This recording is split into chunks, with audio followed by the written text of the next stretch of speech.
passing out the budgets there, so we'll be kind of tag teaming it tonight.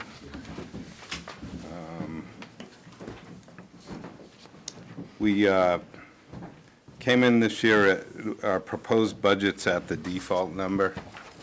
And if you look at that page, the page dated 11/28/22 at the top,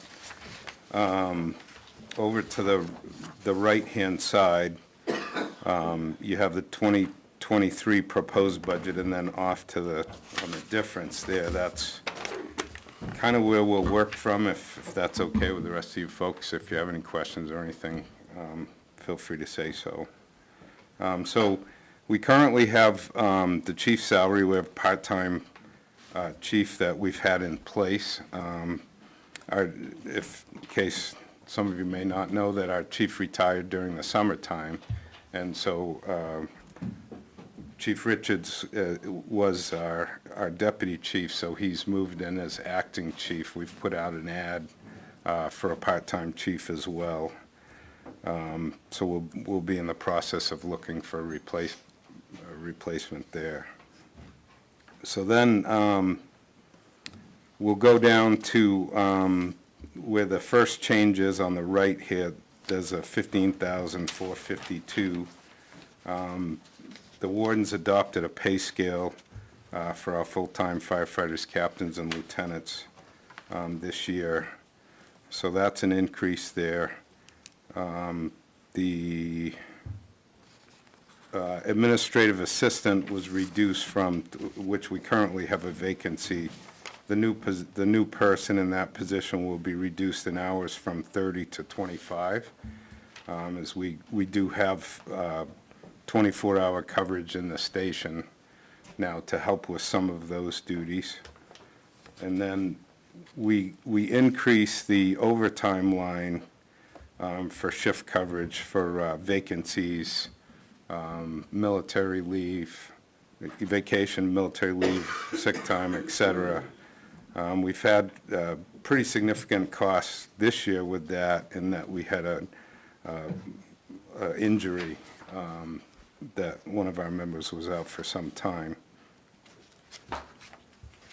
The next one down with a change is the call force wages, and that was reduced to offset that and part-time firefighters, the one below that, were both reduced to help bring us in at default, even though we've had increased costs. But with the full-time personnel there, we've had less expenditures from those lines. And then the next few are payroll decrease from Medicare down to, let's see here, the retirement. Those are increase and decrease according to how the pay lines were moved. Then we have the telephone increase due to costs, and then internet connection down $695. The next one is capital area mutual aid, which if you look at that one, and then the line below, I'm sorry, fire dispatch, and then capital mutual aid, capital area mutual aid, we switched dispatches this past year, and so we had the new contract for that. That actually increased $10,939 for this coming year, and I believe most of that was due to, there's a formula that they use that they charge the different towns, and it's connected, part of it's connected to our town assessment, which I guess went up significantly this year. So that's a lot of that increase. By town assessment, you mean the property value assessment? Yeah, they did, what is it? Oh, reevaluation this year? Yeah, Thank so. And then the food annual dinner was reduced because we're no longer hosting that. Just a small increase in the call firefighters insurance policy. And then lawn care contract approved by the selectmen is up this year. The next one, fire fire and EMS service contracts, there's a $22.95 decrease. For those, we did purchase some new equipment this last year, so that is reduced. And then software support is the next one down, $42.34 increase for some of the software that we use. And then we come to fuel, which I'm looking at, this $4.50 a gallon for unleaded is what's predicted, and then $7.50 for diesel, so that's why the big increase for that. We've done well. I looked at the fuel expenditures so far this year recently, and we actually we're doing well with our fuel budget. We've taken steps. We can't not run our vehicles, of course, but we've tried to take steps to reduce our fuel usage, which includes buying from the state when we can. So like if the state has different depots around the state that we're allowed to use, and then they charge us they get their fuel a lot cheaper than the town does. And so like if the ambulance goes to the hospital and needs fuel, there's places, and I don't know where they all are, but they're around. I know there's one in Goffstown. So we've been trying to not go out of our way, but do what we can to save fuel there. So we'll obviously continue to do that. And then fire prevention, we increase that due to costs. Maintenance, we increase. We've had significant expenditures this year in repairs, but with the increased cost, that everything's gone up. I'm sure you're hearing that a lot. And if you flip that over, the next one we have is $5,000 increase for maintenance for radios and pagers, and that we're kind of with the transition of capital area. They take care of all the antenna, et cetera, up on the mountains and the base stations and everything that run those. So our contract that we had with radio repair wasn't continued after we went to the capital area, but we still have some repairs and batteries, et cetera, that we need to purchase. So we're working on getting a good, tighten that, seeing where we're at with that and get a good number for that. But we feel that that's a good number for budgeting. So that's what we have so far. Is there any questions? Anyone? Yeah, when it comes to, I'll start backwards, the equipment for the radio. Now, I was under the impression that Capital Valley was maintaining the equipment. Is that separate? I'm going to let the chief answer that because he's more involved in that than I am. Okay, it's part of going to capital area.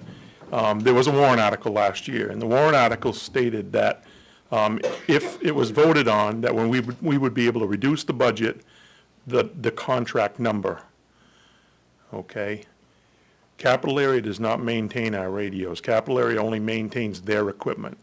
Okay, so now we have all of our apparatus, all of our portable radios, pagers, they need batteries, they need maintenance, they need reprogramming. In the contract, we had one free reprogramming every year. And just to give you a quick idea how fast it adds up, the car did not get reprogrammed during last year's contract when we went to Capital. They came the other day, it was $500 to get it reprogrammed, one vehicle. So it adds up quick. We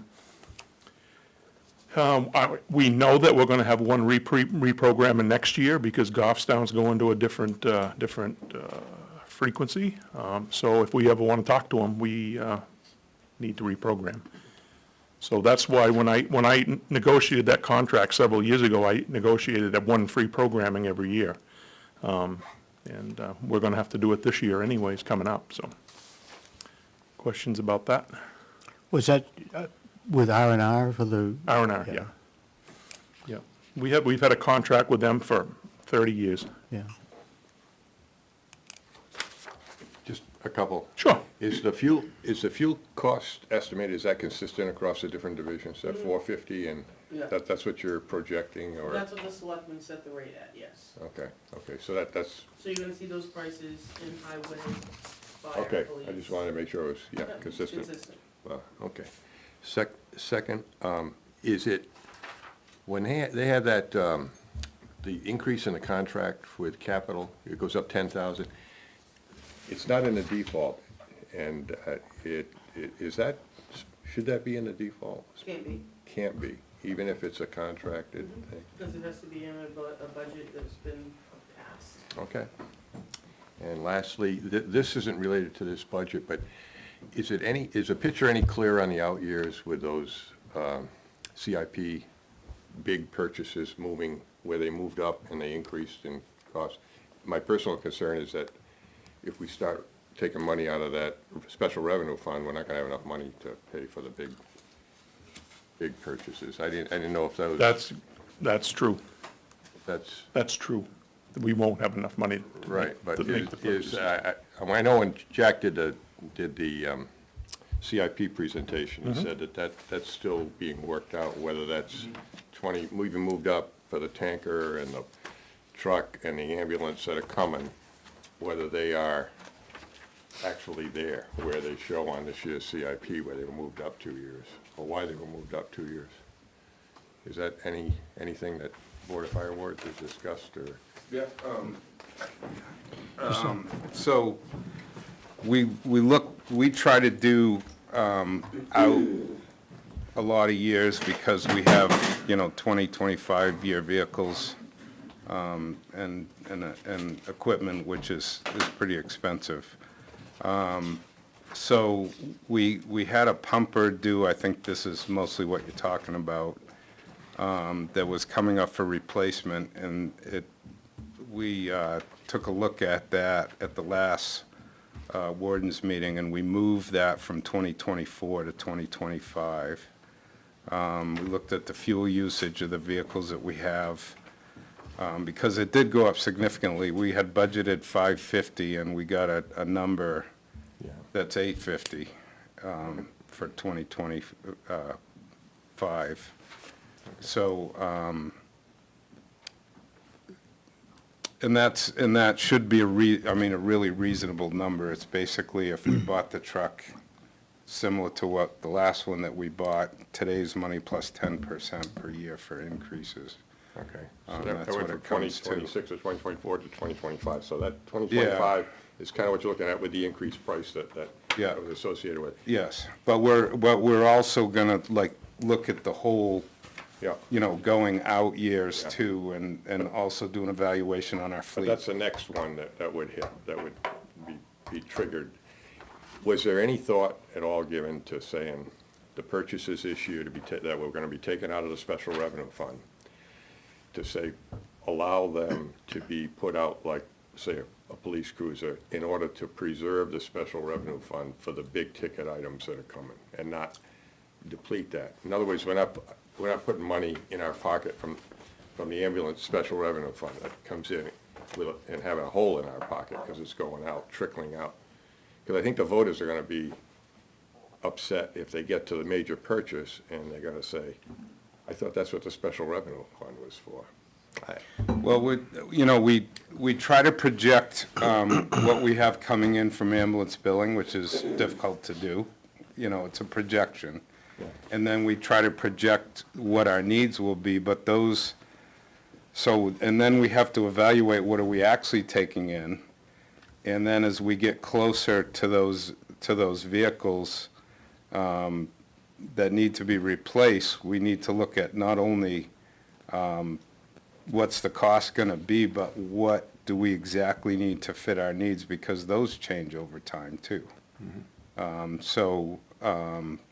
It's a pretty complex, there's no quick answer, and none of us have that crystal ball. The only thing that we're great at is looking back. Yeah, no, I understand, I just think if you if we're suddenly at 2024 or 2025 and we realize that, okay, we're gonna take this much from a special revenue fund and the voters are gonna have to fund this amount, I think that's Well, not gonna be well received. Yeah, our goal has been to have that fund provide the money for vehicles, and we also, the town voted to add equipment into that as well because of large purchases like air packs, Right, you know, right. even the ambulance cots now are very pricey.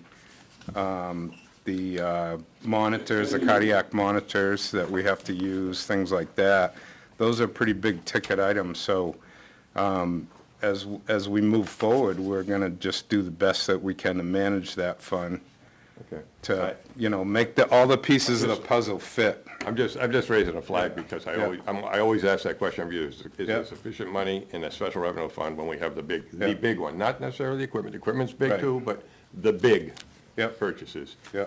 Are we gonna have enough money for that? And it's always been yes, yes. And And that's this what- year, it was probably not, so.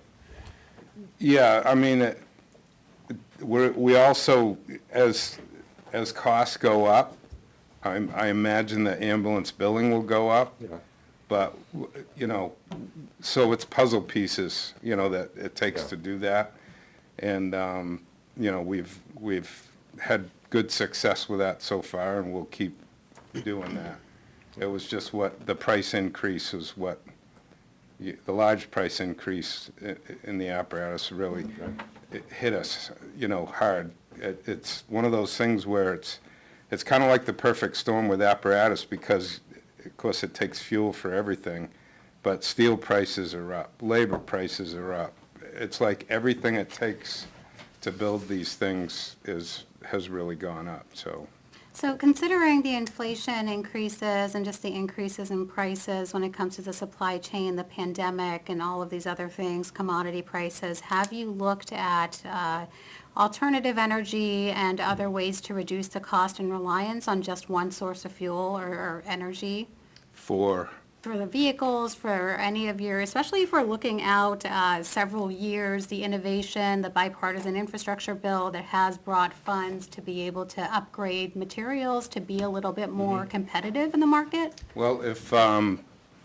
I guess if technology is there to be able to provide that at a reasonable cost and it's effective, then we'll certainly look at that.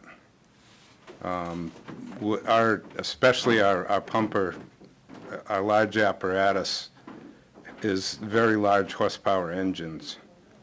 And so there's not a lot of great technology out there right now for replacing that diesel horsepower. I know GM has produced several products that they're introducing to the market, Rivian, Tesla. There's several companies that are commercializing buses, just a lot of these Yeah. materials. Well, one of the things is that we could be on a fire for a week. And, I mean, it would, for an electric vehicle, we'd have to, how do you charge an electric vehicle while it's running at a fire? Right now, we can bring in a fuel tank and that happens and fill them up. So those are some of the things that help to work in those type of vehicles right now. And so I have another question with regards to the overtime cost. So I noticed that it was an increase of over 100%. Now, is that,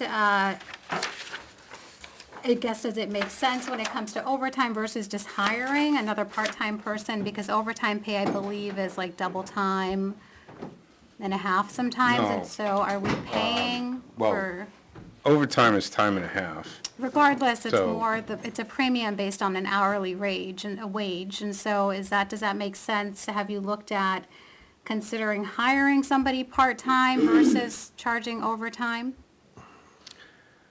So we're looking at options that are available to us, maybe available to us. And the exact number there came from the finance director. That was her suggestion on what we should be putting in the budget for overtime. So that would be, you know, if we could find an alternative that would work for us, then we may be able to. I think Tom wanted to say something first. Did you have a question? I Tom? do. Okay, and right after. I'll follow up with that question. Did we under budget overtime dramatically last year that we have to double it this year?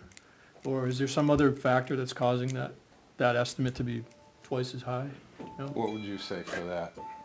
Is it rates or? It's based on the earned time that's already earned them, that the people already have. That was the biggest increase. Yeah, you also have to keep in mind, we haven't done this, we just got the last two. So we haven't done the whole routine, but those guys are also gonna have vacation time that's paid for and some other things that you may or may not have to fill with overtime, so. You know, we do the best we can in shifting and doing shift fills, but not having a whole lot of track record with all 8, it's hard, and that's where, we had one of the 8 get hurt this year, outside on his own, nothing here, nothing workers' comp related, but you have to fill that shift with someone. Typically, it's, you know, when we hired, we said it would be full firefighter, EMT type people. So some of the others have split shifts to step up to keep our coverage, our service level same. But I think you're gonna find, Beth and I talked about this, but not having a huge track record of trying to shuffle 8, get vacation times, cause some of them have been here longer. Maybe the answer's not 8, maybe it's more. And I understand hiring a part-timer, and they do have a lot, not a lot. I mean, we work call paid, and that group has gone way down as well. So the answer is, it's a different staff configuration, not quite clear how it's gonna go, and you're buffering because we think that it's a It could be new, overtime. it's a new dynamic, Yeah. is what you're saying. Yeah, and I would love to think that we get more people volunteer that could come forward. We're down to 12, 20. We're down to a really short number of call paid that when the bell whistles, they come. And it's actually for more of a second alarm. If you're the first guy that blows the whistle, then you've got the 2 full-timers. It's the one that you take the second that you hope that you've got coverage, and that's not what we want. And if not, it's overtime Right, right. for somebody, if there's no volunteers. So the first 2 are the full-time for the first, but if you have a second call that comes in while those 2 are either at the hospital or somewhere else, we hope that we have call paid or people that would step up. And if I'm not mistaken, sometimes it's the full-timers come back to help, so that's where you get your overtime, Some of it, yeah. for second Yep. whistle. You all set, John? Set? Okay. Just, can I ask another? Sure. I have 2 more quick ones. Is the diesel rate $7.50 that's listed on That's here? what we're projecting. This year, we way undershot what we were supposed to pay. Okay, We do get it less taxes, but I don't know, Tom. okay. That's just another one that's over 100% increase, so. Yep, I didn't know if 750 was a typo or we not. have, we have been able to, they've been able to take advantage of, we at the highway, and the other departments are still waiting on lovely technology, waiting for the fobs, so that we also could take advantage of that. Yeah, The state got a significant rate, way, and they've opened the door to us, but only if you have a fob that takes the electronic chip, and we're waiting on those. so that 750 is consistent across all departments that That's have what the Board vehicles. of Selectmen Yeah. had set it at. If Okay. you've noticed the fuel prices, I actually was watching today while I was out, diesel fuel is cheaper to make than gasoline. Yeah, it's going down. But it's the worldwide market that drives it. And consistently, diesel fuel has been about $1 a gallon more than gasoline, but it's approaching $2 a gallon more. Yeah. So that, so that tells me that the worldwide demand has gone up, and that drives the prices, so, Yeah, okay. yeah, I was kind of surprised myself. Yes, one more? Just on the radio equipment repair, there was a capital request from the CIP for new radio pagers. Yep. Is that the same equipment as this line? We're looking at 2 different brands. I'll leave. We're looking at them. Most, well, I should say, all of our stuff except for a couple of portable radios are Motorola. we found that, you know, they last for a long time, but those that we're asking to be replaced are at the end of their life. There is a couple of different pagers out there that we're looking at. Town of Bow went to a different pager. They seem to be very happy with them. They're not a lot cheaper. It's just that, we might be able to program them ourselves instead of sending them to the shop. Yeah, yeah. So that's, you know, something to look at. Would this repair cost go down if the new equipment was bought? I mean, is that assuming that we don't get new equipment? Not a lot, because typically we would only buy batteries for that type of, the pagers. Okay, And I don't know today what those batteries are. I know the last time I ordered some, probably 3 or 4 months ago, I had trouble getting them for our particular pager. so this is mostly radios, not pagers, then this 5,000? The maintenance, the repair work. maintenance, that's reprogramming, if we have issues with antennas, you know, the radio's not working. The one in the car the other day wasn't working, that was one of the reasons I called them. Okay. So the capital request doesn't really impact? No, it doesn't impact that On much. the capital is to purchase them, Yep. the budget item is for me. Right, usually when you purchase a new plow truck, for example, the maintenance costs go down because you got rid of a clunker. I didn't know if that was the same kind of situation. There'll be some, but not a lot. Because it's basically just batteries at that point, so. Okay, thanks. Yeah, I just had a comment, right? Adding employees is rarely cheaper than using overtime, from my experience. I've done a lot of this, done a lot of budgets and finances in my businesses over time. And you have fixed costs come along with employees, where with overtime, you're getting, you know, somebody for the extra.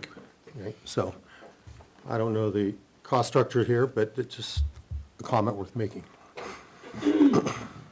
A question. You have the full-timers now, Yep. and you have the on-call. Is the per diem program just behind us altogether? Yeah, it has, yeah. Okay. Other questions? Anyone? Tom, while you're here, before they depart, did anybody have any other questions on the capital? Because Yeah, on any of their capital purchases. By the way, I have an email from Jack Dearborn that he asked me to share with you, and it says the same thing that Steve said, as far as pushing that vehicle purchase out to 2025. And he also included a spreadsheet with the capital reserve fund balances on it, which I'll pass out later. So just FYI, I guess I'll add, if you guys don't mind, so the ambulance that I approved last year, I don't even think whereabouts do we sit with that? It's been deducted from the fund that Tom will show you, the 350 is what we did, because right now, that's roughly all we know. But I don't think we're gonna take delivery till 23, sometime. Hopefully, yeah. I know Bob's been working on it, we gave Yeah. Bob, to look over And, that. and I did take care of that. A couple of Friday nights ago, I drove down and took care of it. When we signed the agreement in April, we basically signed the agreement we're gonna buy from that manufacturer, but they didn't have a solid price on the chassis. Nobody knew where it was gonna be.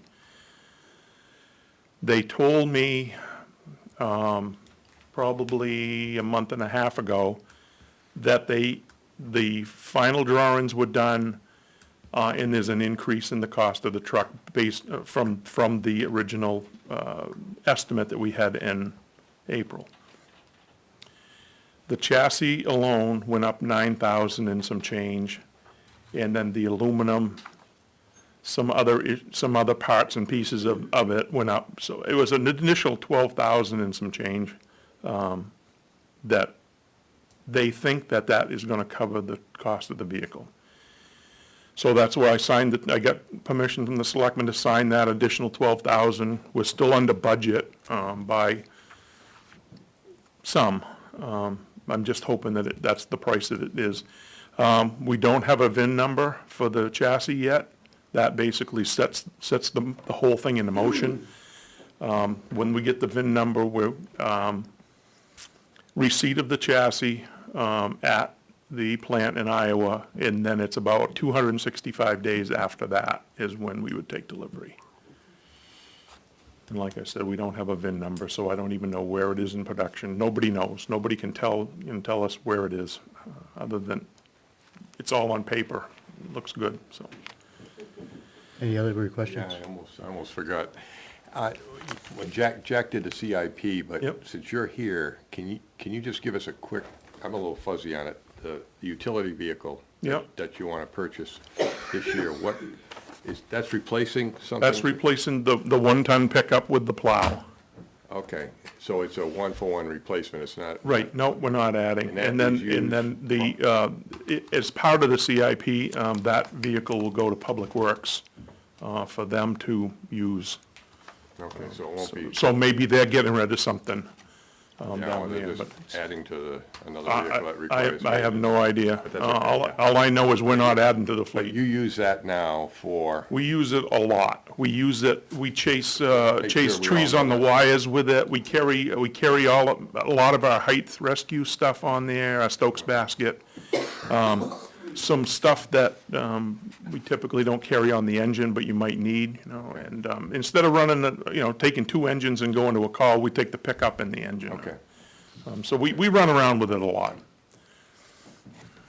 Would you mind adding a little color to the lines the stipends? I'm seeing 2 lines for fire stipend, assistant chief, and then another one for fire officer. It looks like a nominal amount against the whole budget. However, I'm just kind of adding them up when it comes to overtime stipends.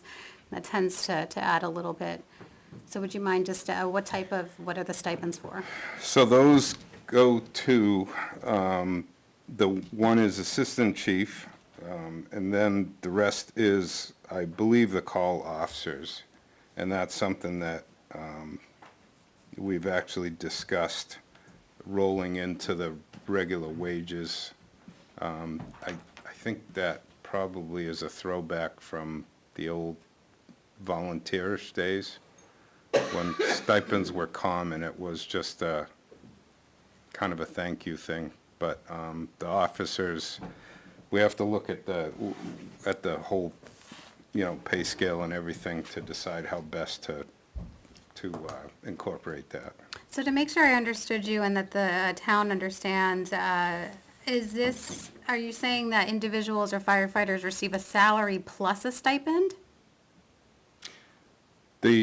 All the call firefighters are paid They're paid hourly. hourly. Yeah. Okay, so then so officers have extra responsibility on top of the rank and file, so, So they receive an hourly wage plus a stipend? yes, that's correct. The stipend for the officers typically is if dispatch calls them and says, hey, we got a call about something, they may be able to handle that over the phone, not go out, so they wouldn't get an hour's pay to go out on a situation like that. They could probably just handle it on the phone. If they go out, then they obviously get paid an hourly wage on top of that. Basically, it's a small stipend to cover their cell phone. Maybe they might have to drive somewhere and take care of something themselves. I don't know how many times I've got a call that the Sugar Hill Fire Station light is on inside, and I would drive from my house all the way to Sugar Hill and shut the light off. Nobody knows it's except for me, some taxpayer would say the light's on, and they know that, oh, well, we'll call Bob, we know him, and I would go shut the light off, so.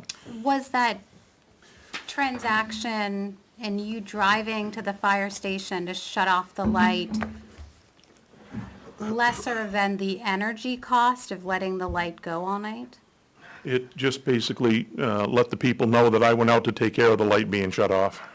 And so when it comes to overtime pay, if this is done outside of regular hours, are we including now stipend plus overtime? No, we are not. They would go shut the light off if I called them and told them to. Yeah, I'm having a tough time reconciling why we would be paying somebody an hourly wage and then providing them with a stipend on top of that. It seems as though that would be almost like a bonus. It should be rolled into their wages. Well, we're having that discussion now. That's what we're leaning towards, Elizabeth. Thank you. because it is part of the old call paid, when we didn't have full-timers. The captains stepped up and had a little bit more responsibility with engines and equipment and things like that. And you're right, we talked about rolling it in, it's time to get out of the old mold and into today's mold. What are the stipend question? I know at one time, I don't know if this is still true or not, that the on-call had some of the, have a stipend to be available, say at a certain time, so that you wouldn't, you'd always have somebody that was going to be available. Yeah, part of your- over the last couple of years, we've kind of moved away from that because for the last couple of years, there's somebody been in the station 24/7, so. Thank you, Bob. Anybody else? Thank you very much. Guess what I said. Thank you. Thank you. Happy holidays. Two. I'm waiting for Chief Moore, they had their open house tonight, but Clay has come if you guys want. Clay, do you have copies? Yes, I do. Okay, so Clay's here from the library, he can give you a few minutes and I'll just jump in here and Chief Moore.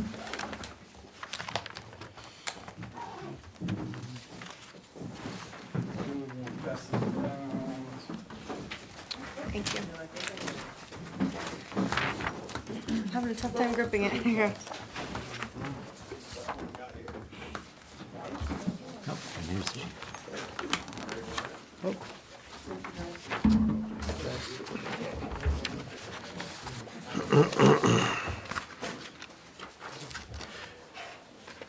Ready when you are.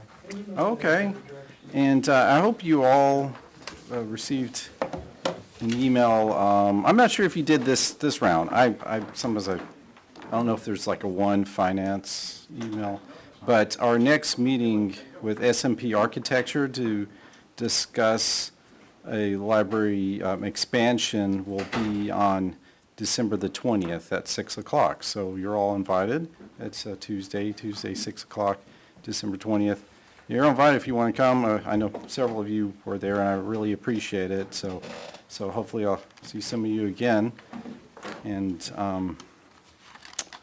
so as for the budget, the only changes we have is because the changes in the payroll, those were approved by the warrant articles number 4 and number 5. So those have already been made, and I'm not going to propose any increase in the payroll beyond that. The changes are an increase in electricity, that's just kind of an estimate that I guide of like a 5% increase, roughly. Fuel, fortunately, I was able to knock that down quite a bit because we were on Rhymes and we were able to switch to the Irving plan that the town was on. And because of that, I was able to knock down our fuel expense quite a bit. So building maintenance is the largest increase, and that is just due to the costs of, and just an increased cost in maintenance. I mean, it's an old building, and a lot of expense will go into keeping the grounds, like I've had to come to the selectmen a few times, ask for funds for the trimming the bushes and the landscaping. There's still some changes that need to be made with landscaping, also with snow removal and the fall cleanup, the spring cleanup. So much of that increase is due to my anticipation of paying for Stockhouse out of the library's budget instead of coming to the town and asking the town to pay for that. So,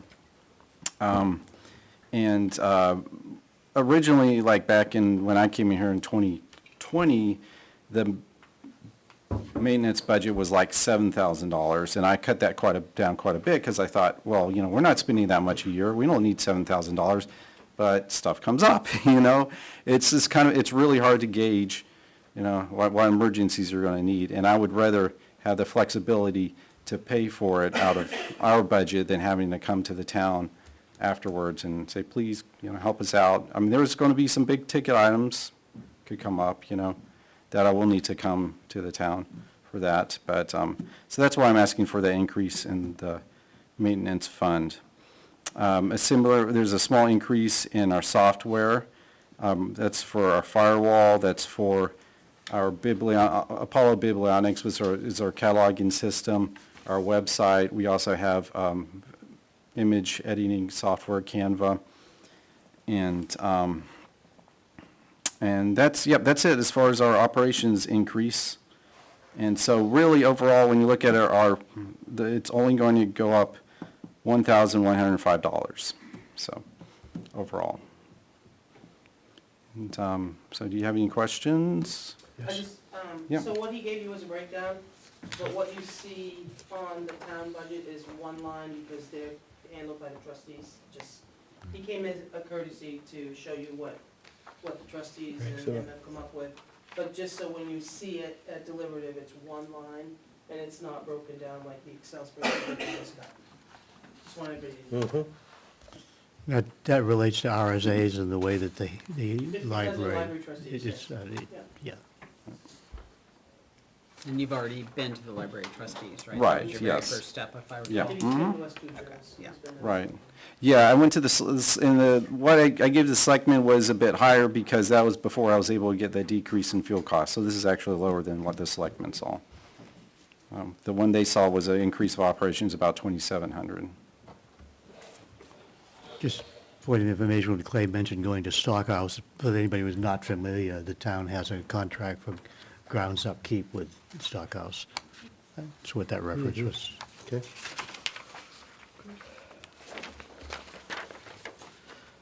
Anybody else? Short and sweet. Yeah, good. All right, thank you. He's at the top, and I'm gonna write it down.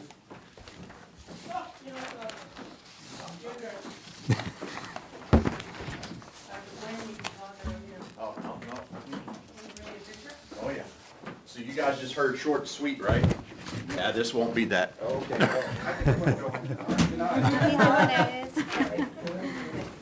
Which part won't it be, short or not sweet?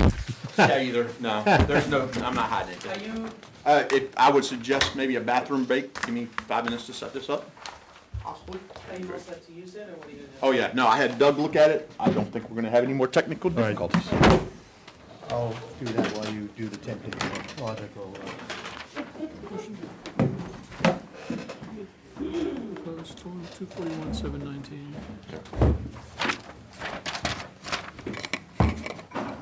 That's not the same. Am I reading this right? That's just payroll. Yeah, this is payroll on the back. Oh, 31, 219, is that which one? 281. that should tie to that one, right? Oh, I got bigger copies for you. 241,719. Payroll details. This is just, I think This this is all is just salary. salaries. Yeah. Salaries and benefits, whereas, so, This is payroll. Yeah, that's operating, this is all separate, but payroll is just the total number with the breakdown on the back, but it doesn't. Trying to figure out how to read it.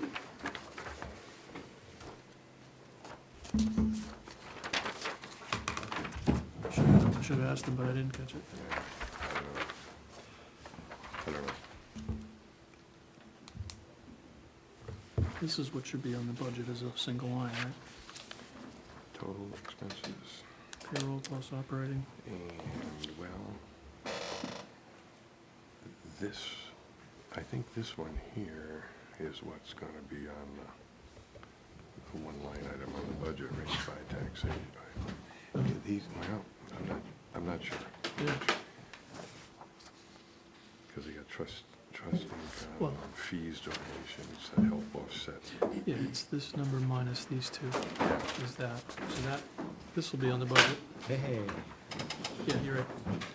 It's that total minus these two guys. Yeah, I think so. It'll be one of the, Yeah, You want me to run that? Yeah, I've got some Word documents too I that just don't know why this is, I was was hoping would come up. We never get two into the library. But that's doing the same thing PowerPoint I used said to we do. never get two into the library because the trustees come up. Small, yeah. They look at it. We sort of like we nod. and we We're say, still "Yeah, waiting it's on okay." one, so I'm gonna keep playing with it just to see if I can get it.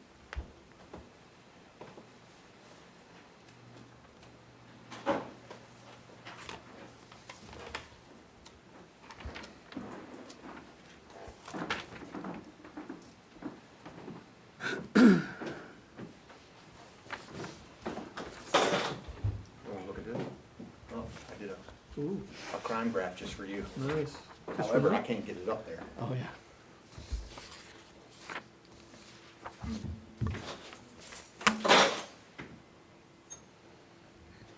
What is up there? That's, It's a blank screen, that's what my PowerPoint was doing, and he showed me what button to hit in PowerPoint to get it to play, so I do have PowerPoint, huh. but I don't have the other 8 things I was gonna show you. PC interactivity is off. No. Miami's not the wizard? I brought the wizard in here. and He we- talked to the wizard. Yeah. The wizard did fix the PowerPoint, but apparently this is still off. Probably detects a virus. You got screen sharing turned on? Yeah, that's what I do believe. It's like 2 displays. It's display setup, I think. Pause it one there. Yeah, so that's 2. That's what you want.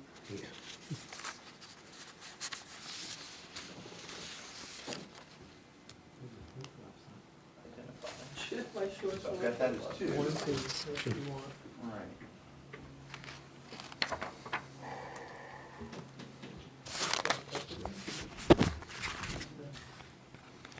Didn't detect another display, Yeah, that's the problem, yeah.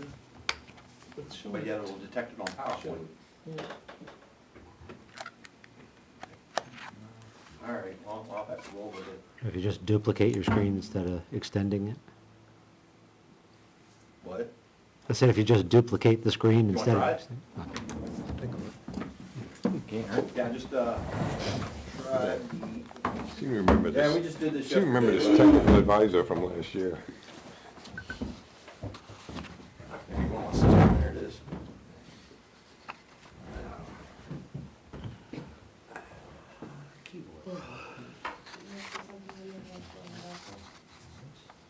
It's a different program. I knew I missed something.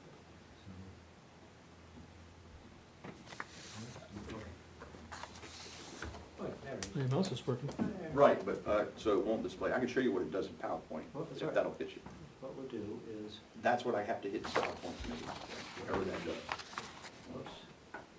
Yeah, get out of that. Where are you warming up? Yeah.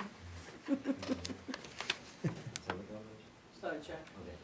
Sometimes when I'm at the selectmen's meetings, I feel like I'm gonna pass out because it's so hot in here. I'm like, I gotta get out of here. Can you open the window? Yeah, I don't know. Here, I'm gonna pass out, copies. Would you like the AC on? Sure. There you go. Should be very efficient this time. It's the PowerPoint. Oh, you don't like power? Thank you. No, this is for a Word document that I'm trying to get up. I can get the PowerPoint. Oh, Okay. all right. Thank you. Where's your, Thank you. You want me to open one?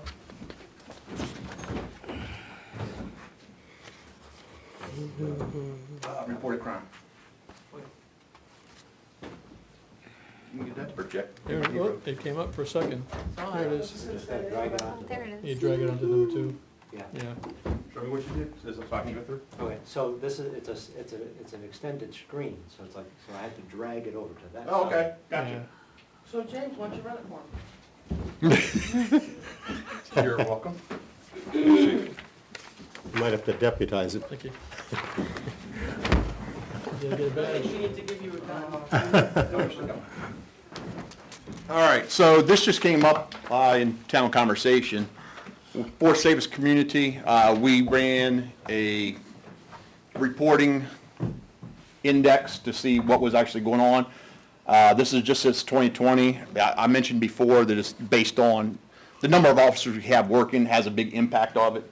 When I got here in 2019, we had 5 officers who could work the street.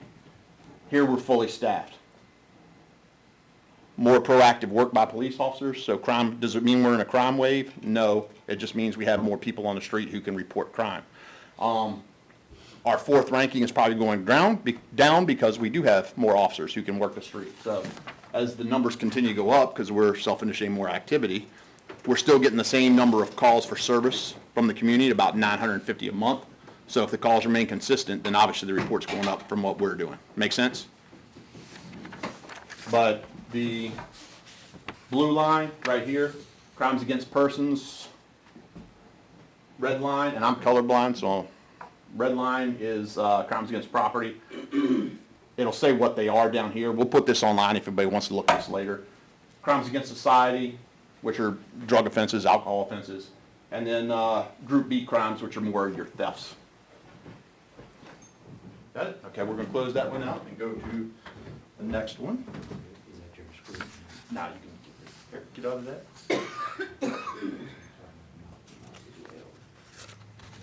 Yep, open up Finance Committee.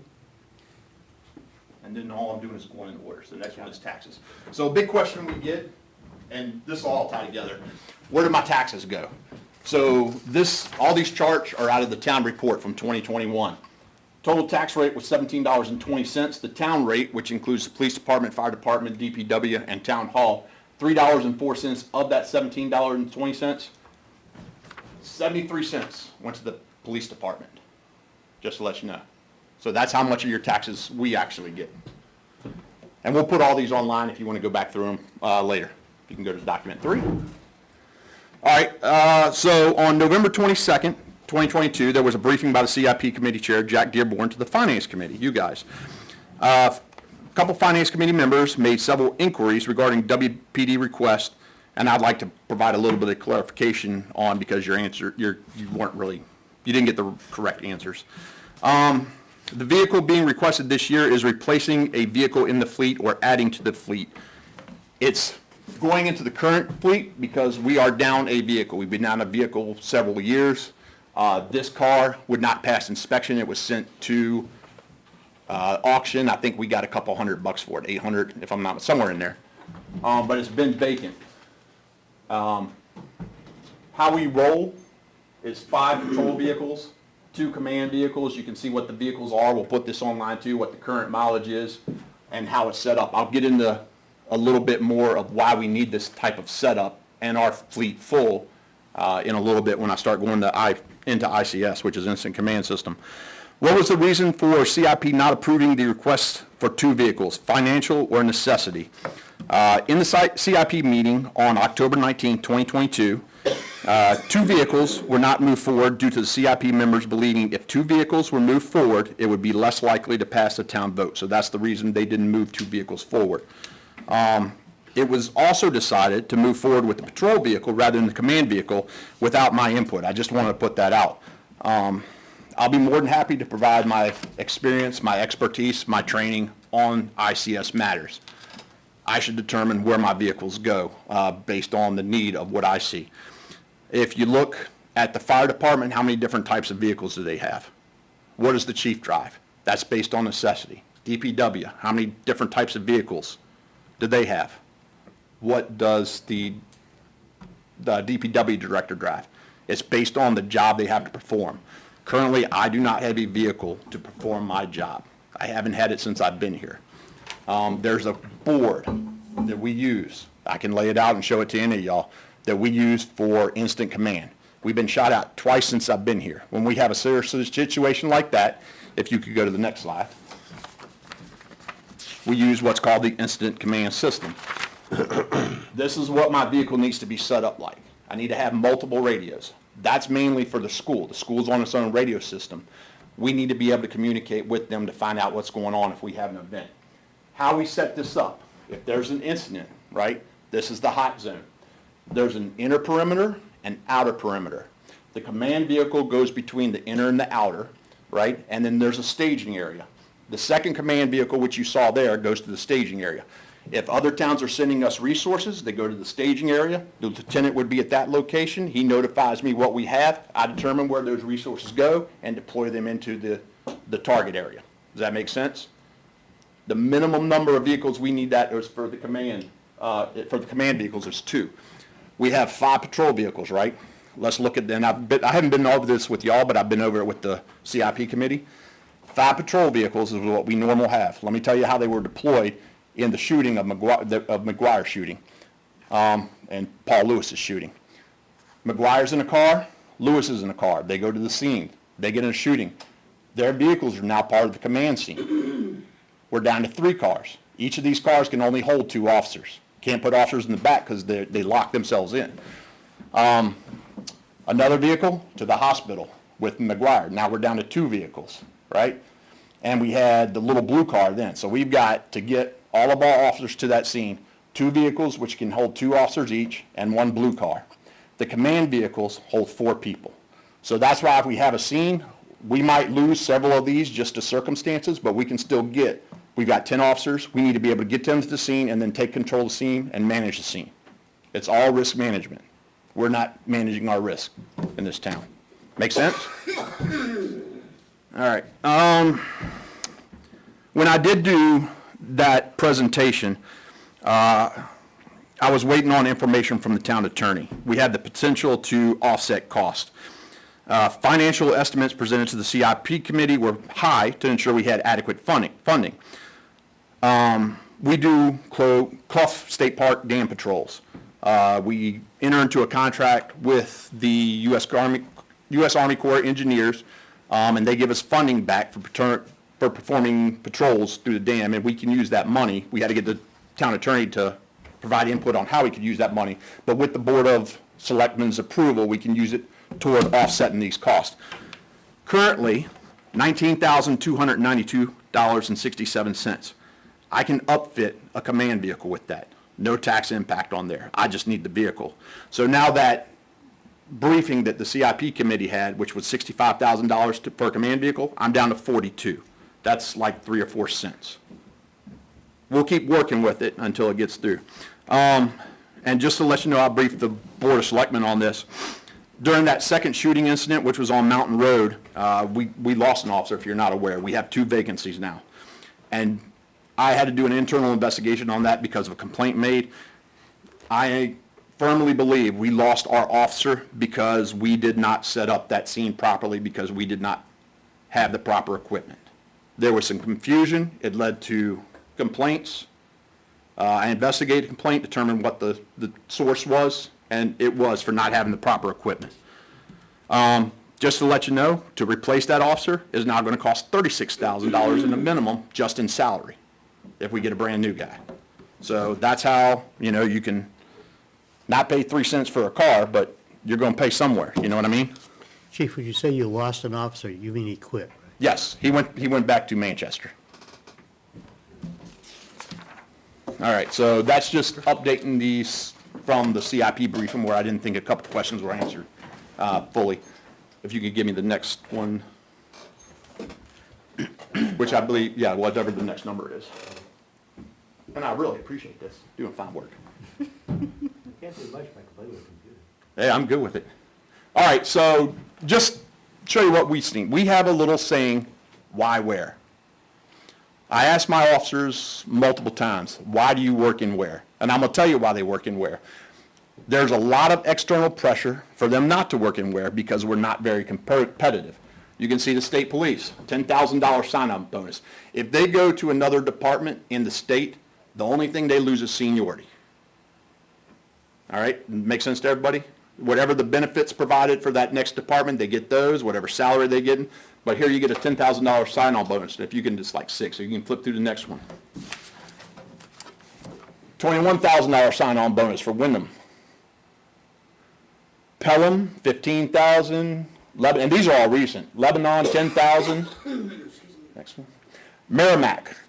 So lateral transfers, $67,059. We have an officer who lives in Merrimack. He wouldn't have to drive 45 minutes a day if he stayed there. He makes, and I forgot my one note sheet that I had on this, I believe a few cents more here than this. It's one of our supervisors. So a lot of incentive for him to go somewhere else. Next slide. This is New Boston. Starting hourly pay for certified candidates, at least 3 years experience, $30 an hour. We have 4 officers right now. One is a topped-out officer. She makes more than $30 an hour. The other 3 make less than $30 an hour. One is, 2 are actually about $1.50 off. The other one is our new guy, Seth Gilmet. He's around the $25 range. He's already at a year and a half. If he got another 3 years, he'd get a huge raise just going right over to New Boston. But wait, next slide. Don't want to wait 3 years? No problem. Nashua will take you 2 years, so he's got 6 more months to go, and he'll be making $80,000. He's barely making over 50 here, just to show you. Now, if he wants to, we'll go into what. This one kind of got us, and this should get you too, Dunbarton. And it's blurry, I apologize, I got it off of Facebook. But the number one benefit that they put, a supportive community. Just out of curiosity, how many people would think we would assess the same thing? I wouldn't. Now, I'm not going to give you your answer. You can make up your own mind, but that was a big source of conversation for us. Why we work in Weare? After the shooting in, I think it was 2014, the guys who stayed here and worked put a lot of effort to make this department what it is. And we catch a lot of crap from the citizens for what happened in 2014. The pay is not, I believe, because of some of the pay raises, the board has done a good job trying to keep us up with everybody. I'm pretty sure we are the lowest paid now among our neighboring agencies. At no fault of the board, they've done a good job trying to bring guys in at competitive, but this profession, nobody wants to do it now. 4 years ago, the first step to become a police officer is take a written test. We used to get 150, 200 people through the Great Bay test. They just took a test. 17 people showed up, and that's for the pool of applicants for the entire state. So that's the kind of competition we're going for. Yeah, I think I'm done with that one. Any questions on where we're at so far? Just want to kind of put it out there of what we're seeing.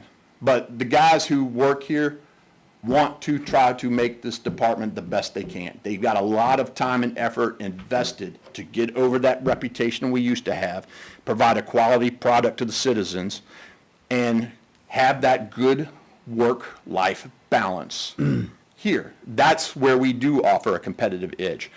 When we were fully staffed, we weren't making these guys come in, because shifts were vacant. We've got 2 vacancies now, so we might have to start doing that. If we lose a couple more officers, and there's my notes, so. Sorry. Yeah, no, that was okay. That's all my notes that I had on the other one. I put it on there and I instead of printing it out. But, yeah, you can skip that one, because I've already been over that. But, yeah, we're competing with people who are trying to get our officers. We got to make sure we're competitive to try to keep them. That's having a budget that provides us the equipment we need to do our job. A vehicle really needs to go in the budget, because I've been here for 3.5 years. I've requested 4 vehicles to keep up with what we needed, and I've got 1. And if you look at the mileage on our vehicles, they will not last until we're able to replace them again. And we have a critical incident. You know who they're coming after? This guy right here, because I run the show when the you-know-what hits the fan. They're not calling anybody else but me to make sure it goes right. And I'm not comfortable with where stuff is right now. I'm letting you know. All right, on to the budget presentation. All right, so as mentioned, continuing budget deficit. Failed the town vote 2020, 21, 2022. For those who are unaware, my budget is online. It is absolutely transparent. You can see what we spend, why we spend, how we spend it on every single line.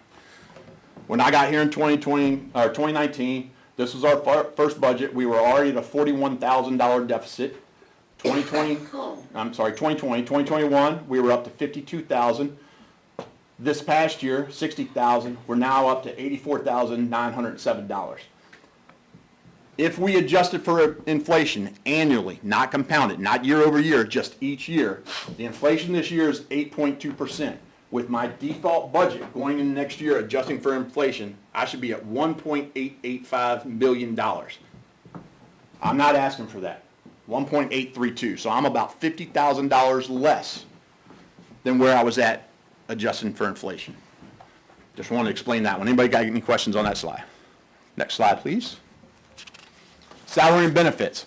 Now, this was a big one because lines 249 and 250 are out of the town's control. The state continues to raise the town's portion for contributing to the New Hampshire state retirement system. From 2020 to 2023, the state has increased our budget by $90,000. All right, that's out of our control. But the salary and benefits line represent 83.7%. So a very small portion of my budget, remember, I'll get to that. I haven't hit that one yet. Goes toward actual equipment and training and everything else. So I learned my lesson. I did put actual line numbers in for you guys. I call it the account number, which is what I usually go by, but I realized that was causing confusion. I was also told I'd go fast, so if anybody's got any questions, just kind of, give me the little high five and I'll answer whatever you need. But line 251, this has been in my budget for a couple years. The Child Advocacy Center submitted a letter. Here's a copy of the letter. They assist us with cases pretty much involving the sexual assault of children.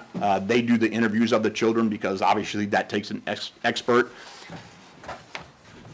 And they did 13 for us in 2021. Each one cost about $1,300. They're only asking for $1,000 from us. So if they actually invoiced us, it would have been almost $17,000. So that's a pretty important thing to add to our budget. Next slide, please.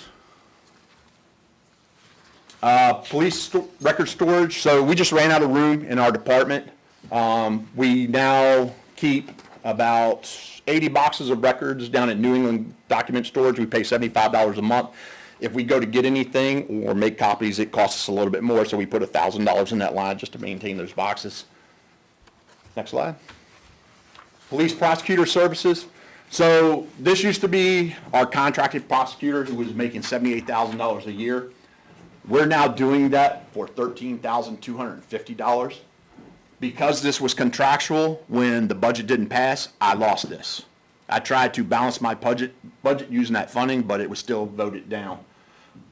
We retain a criminal attorney on retainer at $6,000 annually, plus if he has to represent the town for anything, if there's a conflict of interest or what have you, he only charges us $55 an hour, which is an outstanding rate.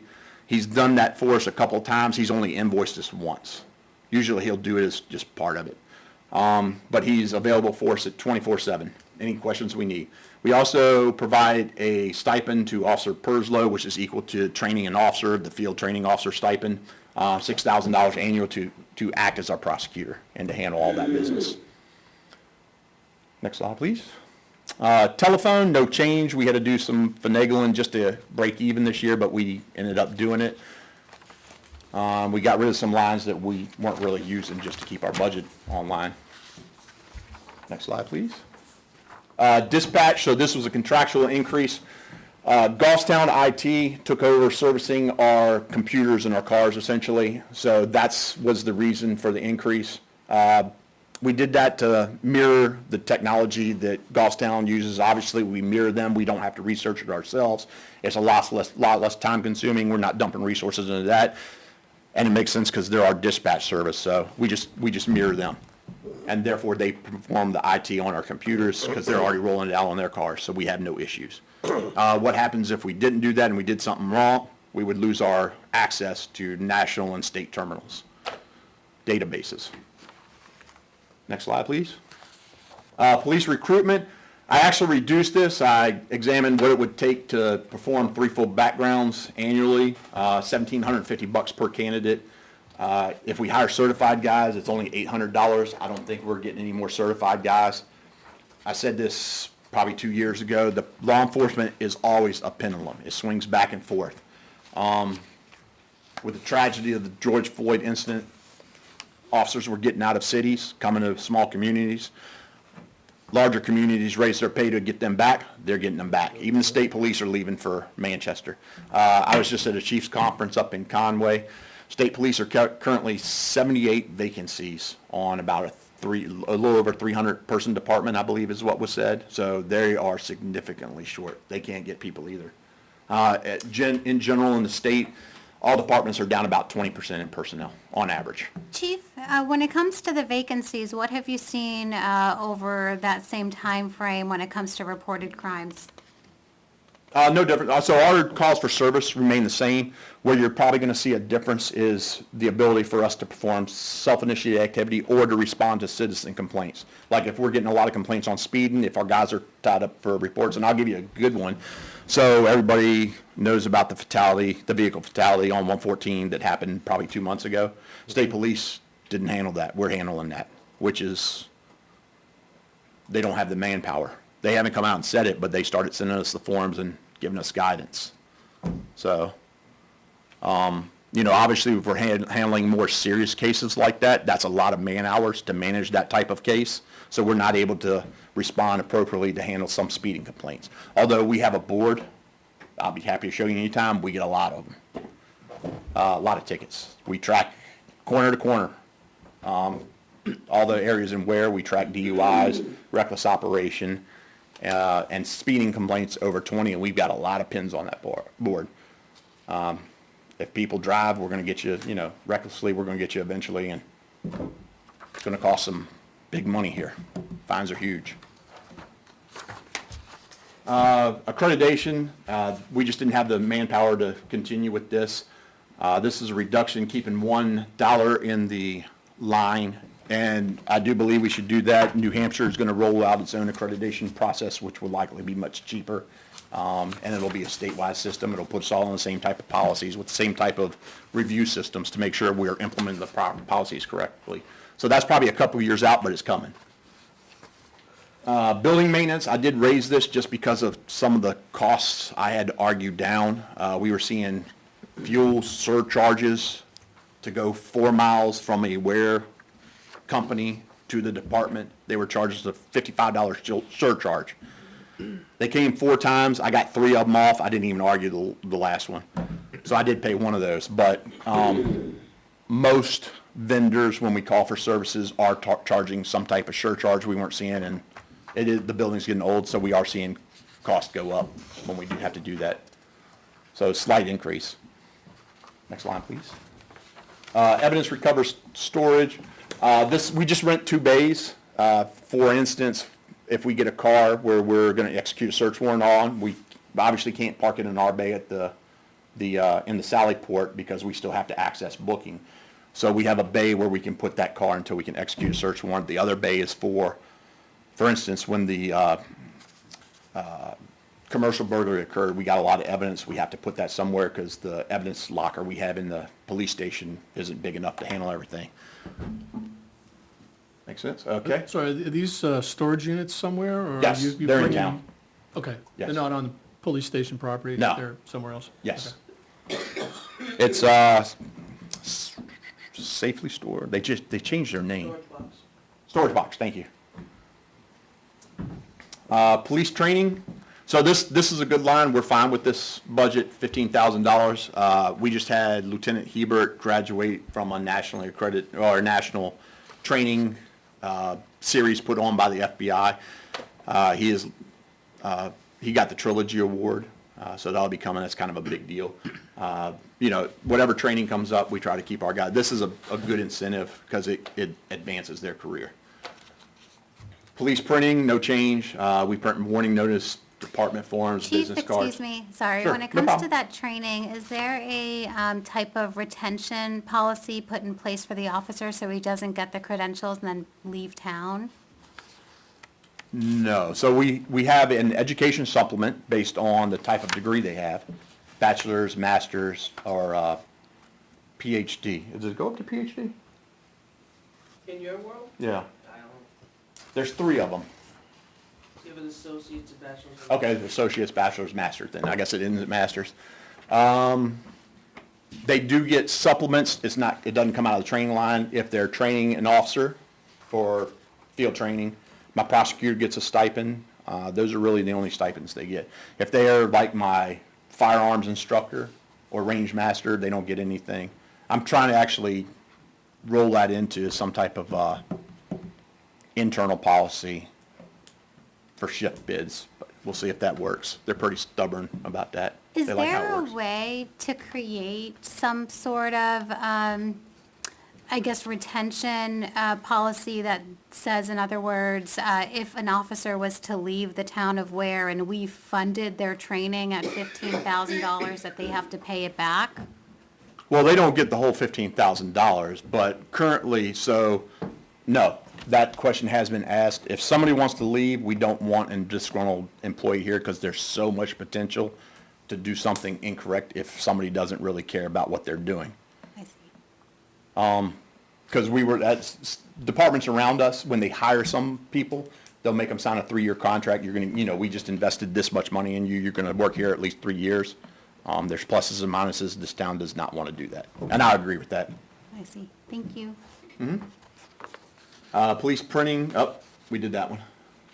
Police dues, so based on the Mountain Road incident, we call for state police assistance about 6 times a year. The only time they come is when we actually get shot at. Mountain Road was an incident where we actually had a state police sergeant on scene who was calling for assistance. Couldn't get it. We can join the Central New Hampshire Special Operations Unit. It cost us $3,000 a year. Their command resources are in Concord, so they're 20 minutes away. There is a Southern New Hampshire Special Operations Unit. Those resources are in Londonderry, so they're much further, so it makes much more sense because most of the departments who join this are in Merrimack County rather than Hillsborough County. Because of where their resources are located, we want to do this. The chief who runs this is Bradford's chief, the one who just went in the burning school bus facility, and he got an award up at our chief's conference. Did a real good job. Went in that building about 10 times, so very competent, courageous individual running that unit. The second in charge is a Concord lieutenant, if I'm not mistaken. Yes, sir. Who staffs that? Are these So, officers?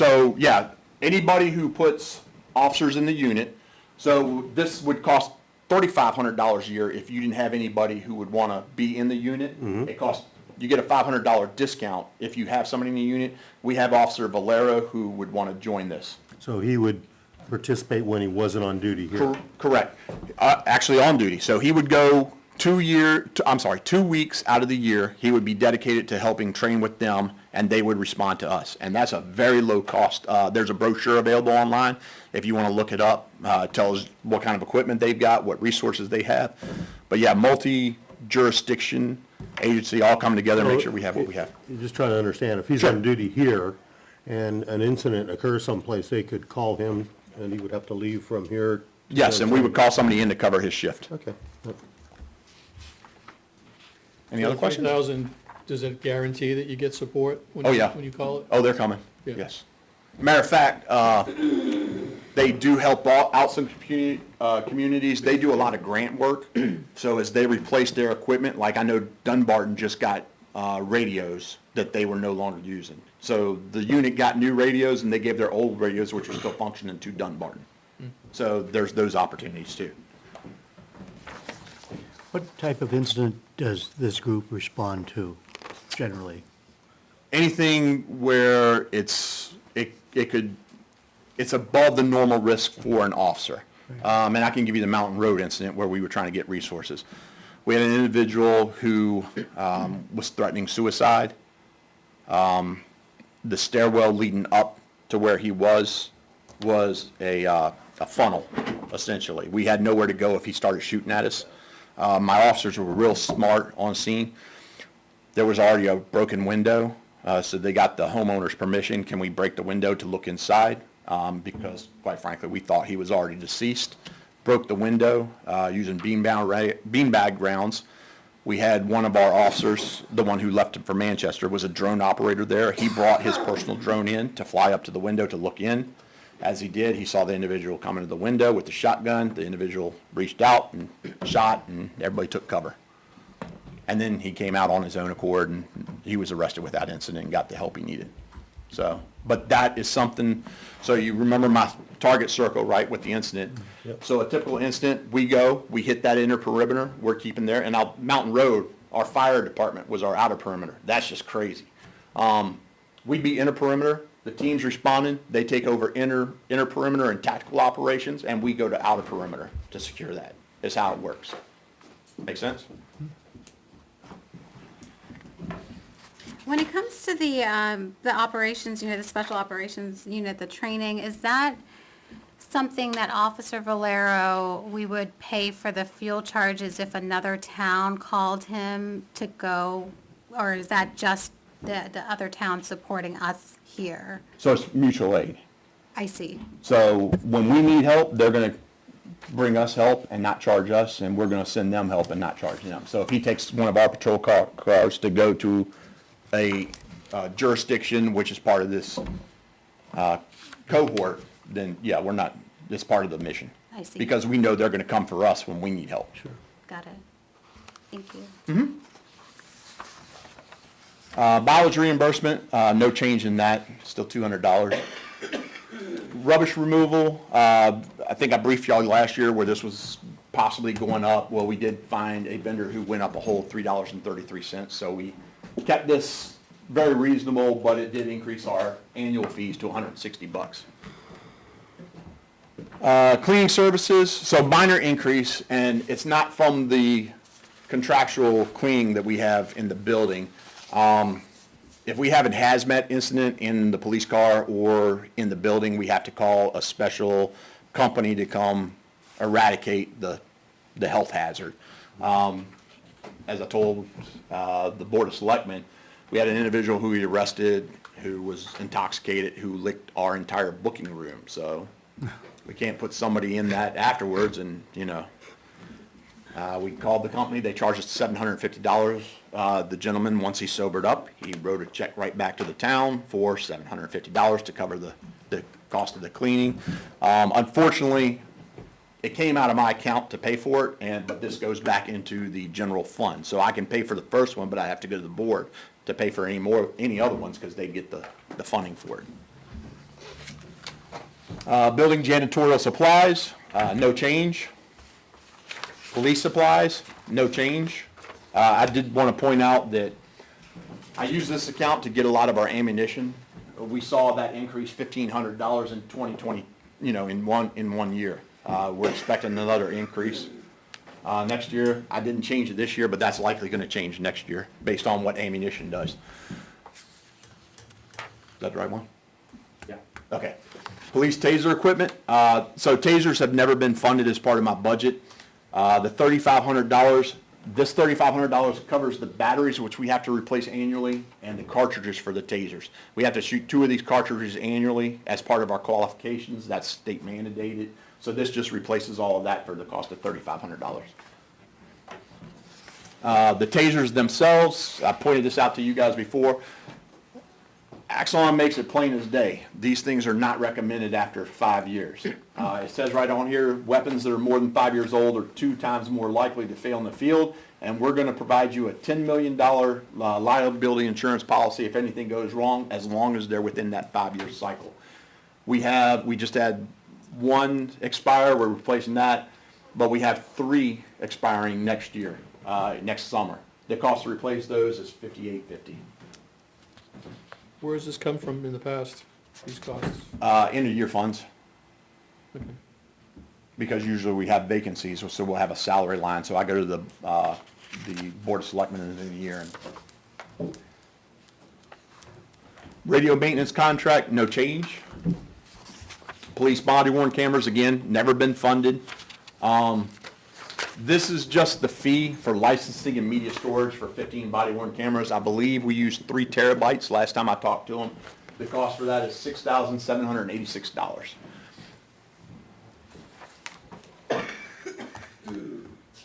All right, police computer equipment. So we do keep adding some software programs. Since I've been here, we've added dog lookup online, Police One inventory management. We've got 2 users who have the Adobe DC version, so we can make different flyers, and I can make these nice PowerPoints for you and everything else. I can't operate that, but this works. Zoom Shift, which is a scheduling software, each of these is a couple $100, so this has gone up over the last few years just based on managerial needs. Have you found that the expenses in this software has increased efficiencies and productivity? Oh, absolutely. Yeah, absolutely. been an offset For from instance, the other I'll side. go over the scheduling software. So Sergeant Weare, somebody gets sick, he can go into a program, put the shift opening, and it'll send a message to all the officers to see who wants to come in and fill it. And if nobody volunteers, it's mandatory fill it if it's not 2 people on duty. So it looks like very- it's more of an investment because you got your money back on the time value on efficiency and productivity? I would absolutely agree with that. Thank you. Put you up here at the podium next. Police body worn camera equipment. So these are the cameras themselves. They have a program where we could rent the cameras and they be replaced. It add to the money, so we just buy them outright. They also last about 5 years. If we were part of the management program that Axon offers, they actually replace them at about 2 or 2.5 years. But you would get 2 cameras every 5 years. We use 1 camera every 5 years. And then we do a docking bay once annually. The total cost for that is $3,900. Chief, back to 615, the storage. Okay. Why did that go up so much? Do you have more cameras now? No, so that's never, so this was a line in the budget that was paying for the taser equipment, those cartridges and batteries. We just kind of moved some numbers around. Up here is what we did, just to put it in line. So we didn't move the 1818, although it was being used for tasers.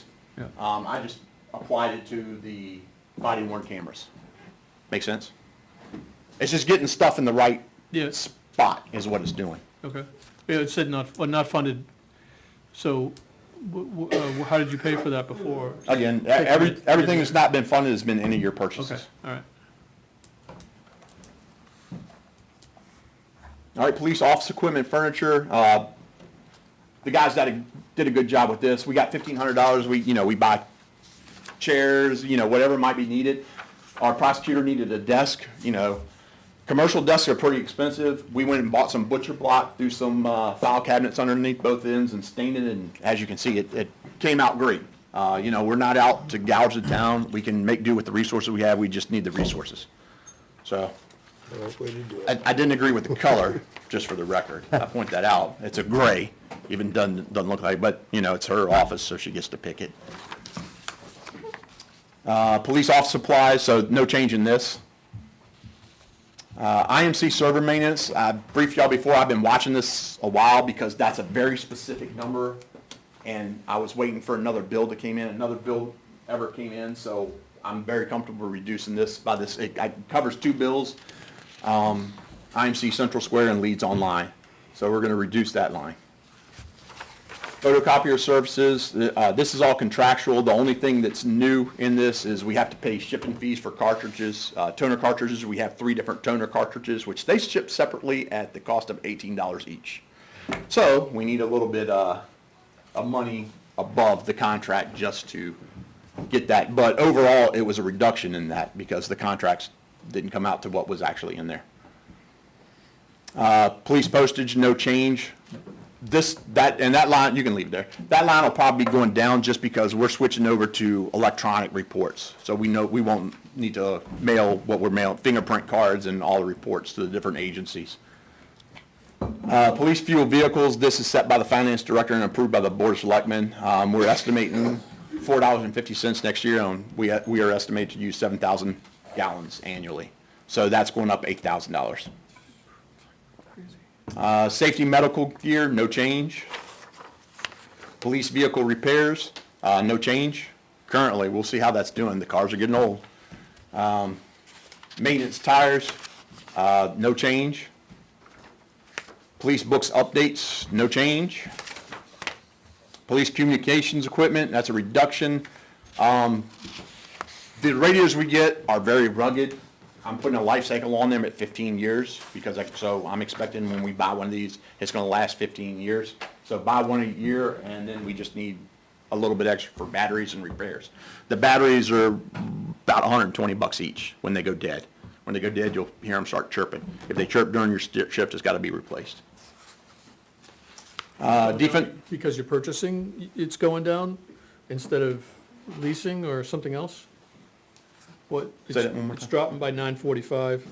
Right, so, When you purchase, it's cheaper? what this is, I believe I estimated the 345, or the 3431, which is the purchase of one radio. And then I estimated, one battery per radio per year. And then a couple $100 for repairs to come up with 5,000. Okay. Plus I'm OCD and I really like even You numbers. just refined the number Yes, sir. from last year? Okay. Correct. Defensive force equipment training, no change. Juvenile diversion projects, no change. Uniform maintenance dry cleaning, no change.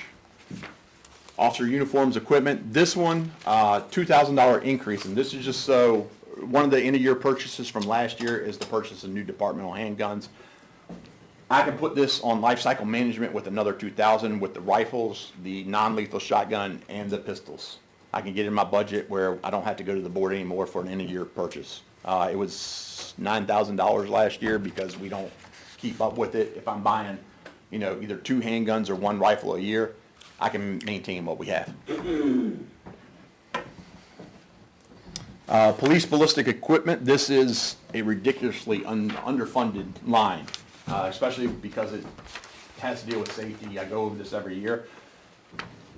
$1,760 in the line. One vest costs $1,500. It lasts for 5 years. If I've got 15 officers, I actually have 14. So I've got to replace 3 vests a year. Next year, and I'll be doing an end-of-year repurchase request through the board, I've got 4 vests expiring all in the same year because I can't get on life cycle management because we can't get a budget pass. In addition to those 4 vests, we have 2 vacancies.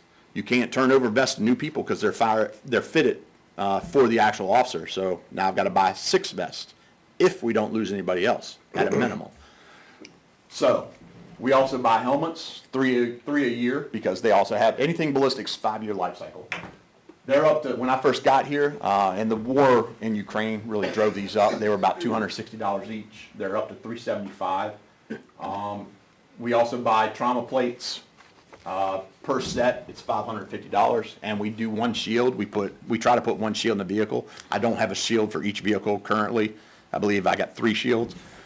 But if I can get on an actual life cycle program, we'll be able to put a shield, which isn't expired, in each of our patrol vehicles, and they're $3,000. So the total for all that was, you know, 10 grand, and I've got 1,000. I'm just curious, what is the trauma plate and the shield? Trauma plate protection from the larger projectiles, rifles. So my old department, they were ceramic. They're not ceramic. They're the same Kevlar here. But we've got our whole exterior vest.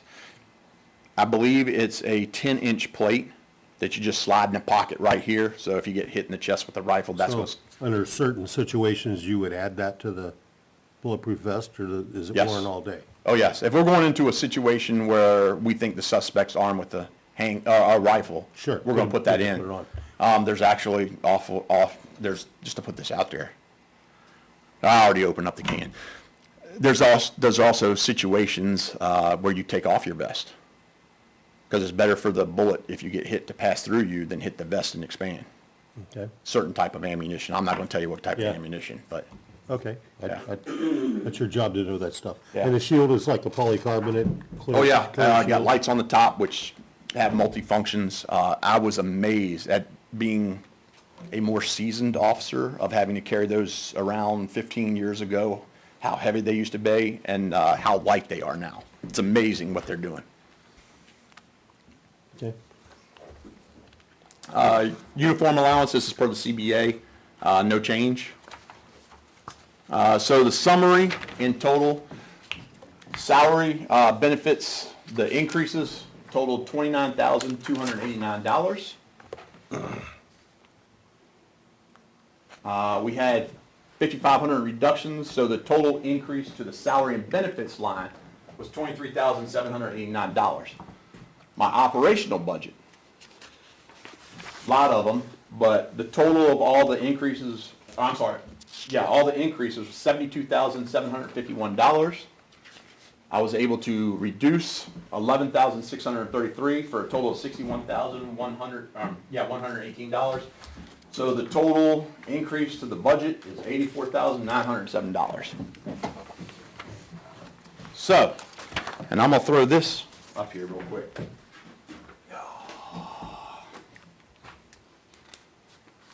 Anybody wanna ask? Got it right set up, yep, okay. I'll ask, Thanks. what's the need So for what- change? Yep. What's the need for change? What you have here is $4.25 in quarters. This is more than we need to balance our budget and put a vehicle in the budget on a $400,000 house a month. We need $4.12 a month on a $400,000 house. It's a good visual. You guys are competing with officers. I can only do so much. All right, any questions on that? Animal control budget. It's okay, it's okay. No, go Oh, ahead and sure. finish. I'll come back. You sure? Well, no, so just a specific on the, one of the lines. You said we're now down 2 officers. Yes. Your request on your overtime budget is the same as it's been, which has normally exceeded the 100,000. Yes. So how is 100,000 gonna cover your need? I don't set the overtime budget. Oh. That's done by the finance director and the board. So, Okay, well, you probably rob it from the, I mean, you probably get permission to take it from the salary line, which is not, to bring it into the overtime line. we're about $10,000 on the overtime budget over currently, Yeah, right. but we're gonna have. But now you're down 2. Right, now I'm down 2, Yeah. so we've got a significant savings on all the benefits and the salary, which is gonna compensate for that. So yeah, it's just moving from one line to another, Okay, based on what the department does. okay, go ahead. Animal control budget, so the idea that I was gonna pitch to the board didn't work out. The other department didn't wanna do it, so we'll probably be looking at hiring an animal control officer sometime after January 1st. No change in the salary and benefits. And I'm actually, just to let you know, I'm going down on my animal control line overall about $40. It's just moving stuff. So by contract, if we have to seize a dog, we have to store that dog at the SPCA. We have to pay those fees. Those fees are very expensive. $100 is gonna be like one day. If we're looking in a week, we're gonna burn through $600 is what I'm gonna put in there. We haven't had to do that. We've come close to doing that one time since I've been here. So I'm moving $500 out of another line, you'll see in a couple slides, into this line. Electricity, so we no longer use the building down next to the DPW just because it can't be sanitized. So taking this line down to $1, it's a reduction. Meeting seminars, reduction. This is where I took the $500 from. We're gonna reduce responsibilities if we hire an ACO, where we're gonna enforce the laws, and they're just more of a dog catcher, dog watcher, essentially. AC supplies, we have a good inventory right now, it's just a matter of maintaining it. Nothing really expires, it's just if something gets chewed up, we gotta replace it. I like the reason. Yes, I'm very OCD. AC fuel vehicles, so there's never been any money in this line, I just put a budget of $30 a month, which would be about right, 1 tank of gas a month. AC safety medical gear, no change, $100 is sufficient, because the ACO would typically use our supplies anyway. This might be for a first aid kit in the actual vehicle.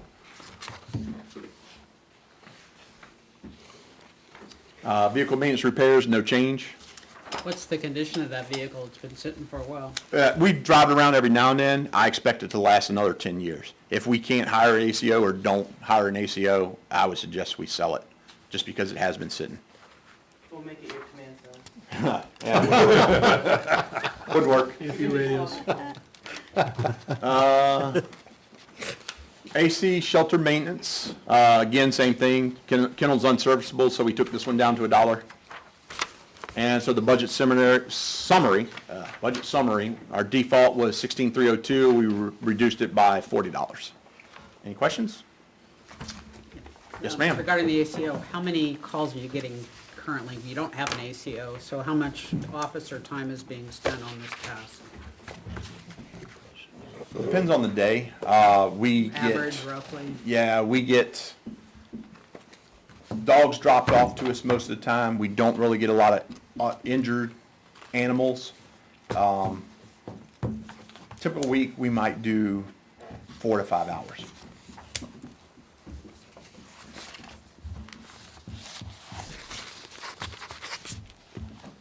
I can actually research calls and get you an exact number if you'd like. No, if Okay. you think that's close. Yeah, I good think enough that's for me. close. That program, the dog lookup online, is gold. We are usually able to identify the owner extremely quickly, give them a call. Facebook's wonderful too. You Yeah. see a lost dog, they're looking for the parents. They really help us out. We just hold the dog until the parents show up and take them back. I believe we've only had to take one dog to the SPCO where we couldn't locate the owner in a timely manner, anytime recently. Any other questions? Yes, sir. Yeah, I'll go back to the vehicle, because that's kind of a big one for you. Okay, sure. And I think it's an opportunity, to make sure you can explain that.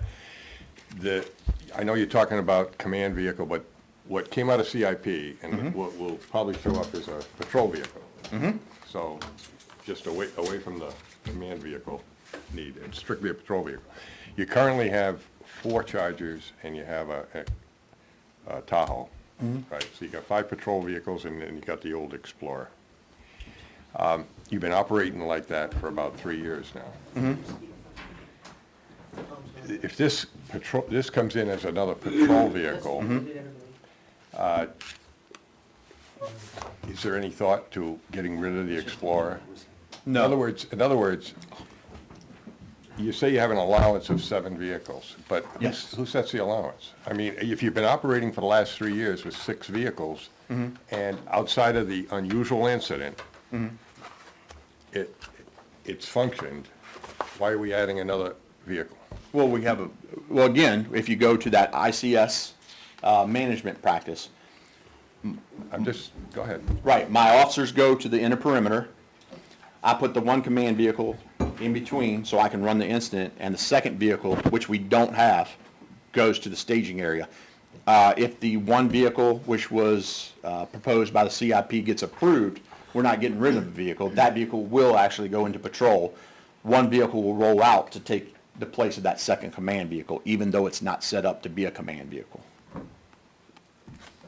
It'll be the oldest Dodge, which will go to the Car 2 is what it would become, which would be the lieutenant's vehicle. And his responsibility is to manage the staging area. That explain it good enough? You looking for something else? No, that talks about an incident. How many, we don't get too many of those, though. No. But you're About trying to- roughly 6 a year where it's necessary. For normal patrolling. You don't need another patrol vehicle. You talking about like 6 patrol vehicles? I'm talking about what you've been operating with for the last 3 years, 2 years to 3 years. You got the 4 plus 1 plus the Explorer. Right. No, that's been sufficient for normal patrol, but we're not Okay. in the business of normal patrol. We're in the business of emergency services. Okay, but, all right. You know, if somebody calls for a critical incident, nah, we don't do that. It's not normal patrol. I'm sorry, call a different department. We got to go with what we got. Right. Okay. Chief, with regards to the hiring, have you done an equity analysis to look at the disparity between your salary and officers and the ratio? Oh, yeah. I get that thrown at me at least once a week. Guess what they're making now? Yes, like I said, the board has done a good job. We were middle of the road just for local departments, being Dunbarton, New Boston, Henniker, Goffstown we kind of look at, but we kind of don't. Deering we don't look at just because of the size of them. Those are the main ones we interact with. We were toward the middle. Dunbarton just went to New Boston's plan, who is on the state police pay scale. Henniker was already on the state police pay scale. Goffstown does their own. Anybody on the state police scale, I believe they are higher than, it's good, so is everybody on the state police scale? Goffstown, and then us, if I'm not mistaken. And I didn't look individually, just roughly. That was, and I just looked at that like this past week. It was presented to me this past week because Dunbarton just got on the state police scale. Thank you. So back of the napkin, it looks as though your salary equates to about 2.5 officers, maybe 3. Is Me? that- You're talking about me? Yes. Okay. No. So salary and benefits, it depends on the step of an officer. Officers that are 100, or with all their benefits, are at $117,000 a year. Thank you. So yeah, no. I'm a little bit higher than them, but I'm not crazy higher than them. Yes, sir. When you're doing the comparison with other towns, Mm-hmm. there are a lot of dimensions, and you're looking at just the raw numbers. Have you looked at tax base, tax rate, Yes. anything like that when you're doing that comparison? Because I didn't see any of that, but that's a big other dimension to the equation, so I wonder. Oh, sure. We also look at benefits offered. I can tell you we are by far the lowest town with benefits offered. We offer health care. Everybody offers some type. We give an education supplement. An education incentive. They give tuition reimbursement in most cases. We get no dental. We get no short-term, long-term disability. An issue with the officer that just left 2 months ago is we didn't offer military leave. He was pretty upset about that because I think he was under the wrong impression. I'll tell you, I have been in front of the Board of Selectmen to ask for tuition assistance with one of my personnel who wanted to go to school and was informed there is no money in that line because nobody ever asked for it. Well, why are we advertising? Was my response. So. He couldn't get PFML, the military? Paid family medical leave, there's a military contingent to that. No, so most towns provide 15 days a year to attend military drill. He was still an active reserve member. So you get paid by your town, or you get put on leave, paid leave. Oh, to for those go- 2 weeks, this Yes. wasn't a deployment? Correct. All right, deployment's a different story, sorry. Yeah. Okay. What I meant earlier was, like, Merrimack has a lot more money to work with, and Nashua, used Nashua and Merrimack in the comparisons. Ware is a very different town, so I mean, when I look at those comparisons, I know that there's another aspect to it when sometimes it's not fair to compare against some of those towns, so I'm just wondering, did you consider that they have different tax bases?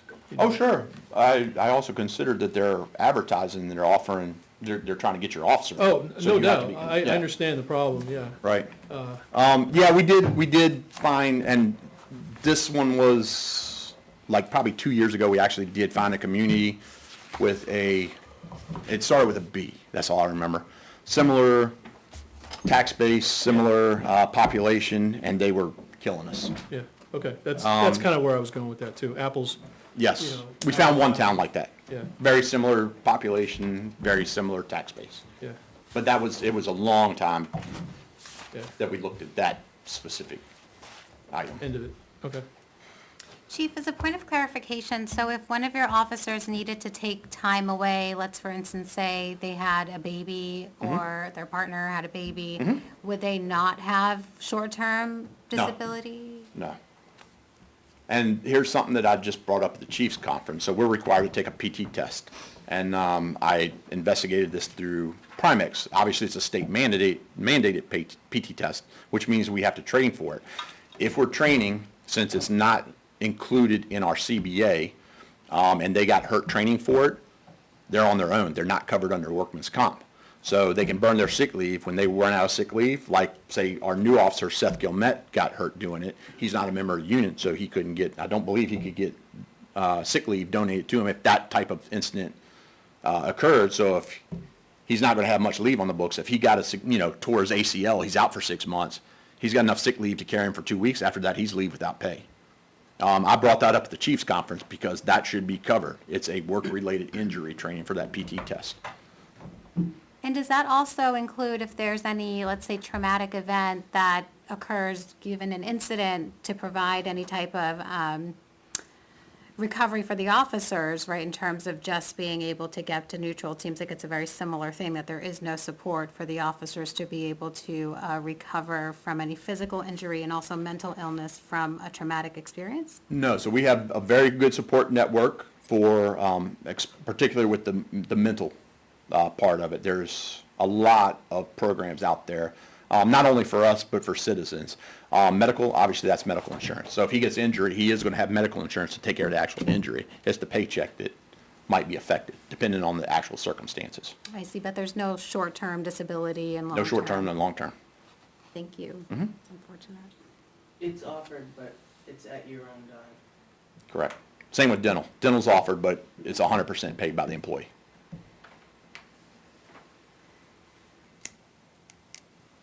Any other questions? Yeah, how much does that disability insurance cost? And how much does the dental insurance cost? Some of our officers do it, I don't do it. I'm not sure what they pay. I believe it's under 200 a month for disability. It's more the short-term, long-term disability. We do have an insurance guy who comes there and offers some programs, but it's Yep. completely out of their pocket. Got it, yep. Anyone else? Okay, thank you, Chief. Oh, thank you for your Thank time. you very much. My email, cell phone is online if you think of any questions. I would suggest getting them to the chair. He can send me and give an answer back to the entire board. Anyway, just a couple of things here. I mentioned that handout that Jack Happy holidays. Dearborn sent me. And I've decided to print it out rather than just email it to you, because some of my emails haven't been going through, so.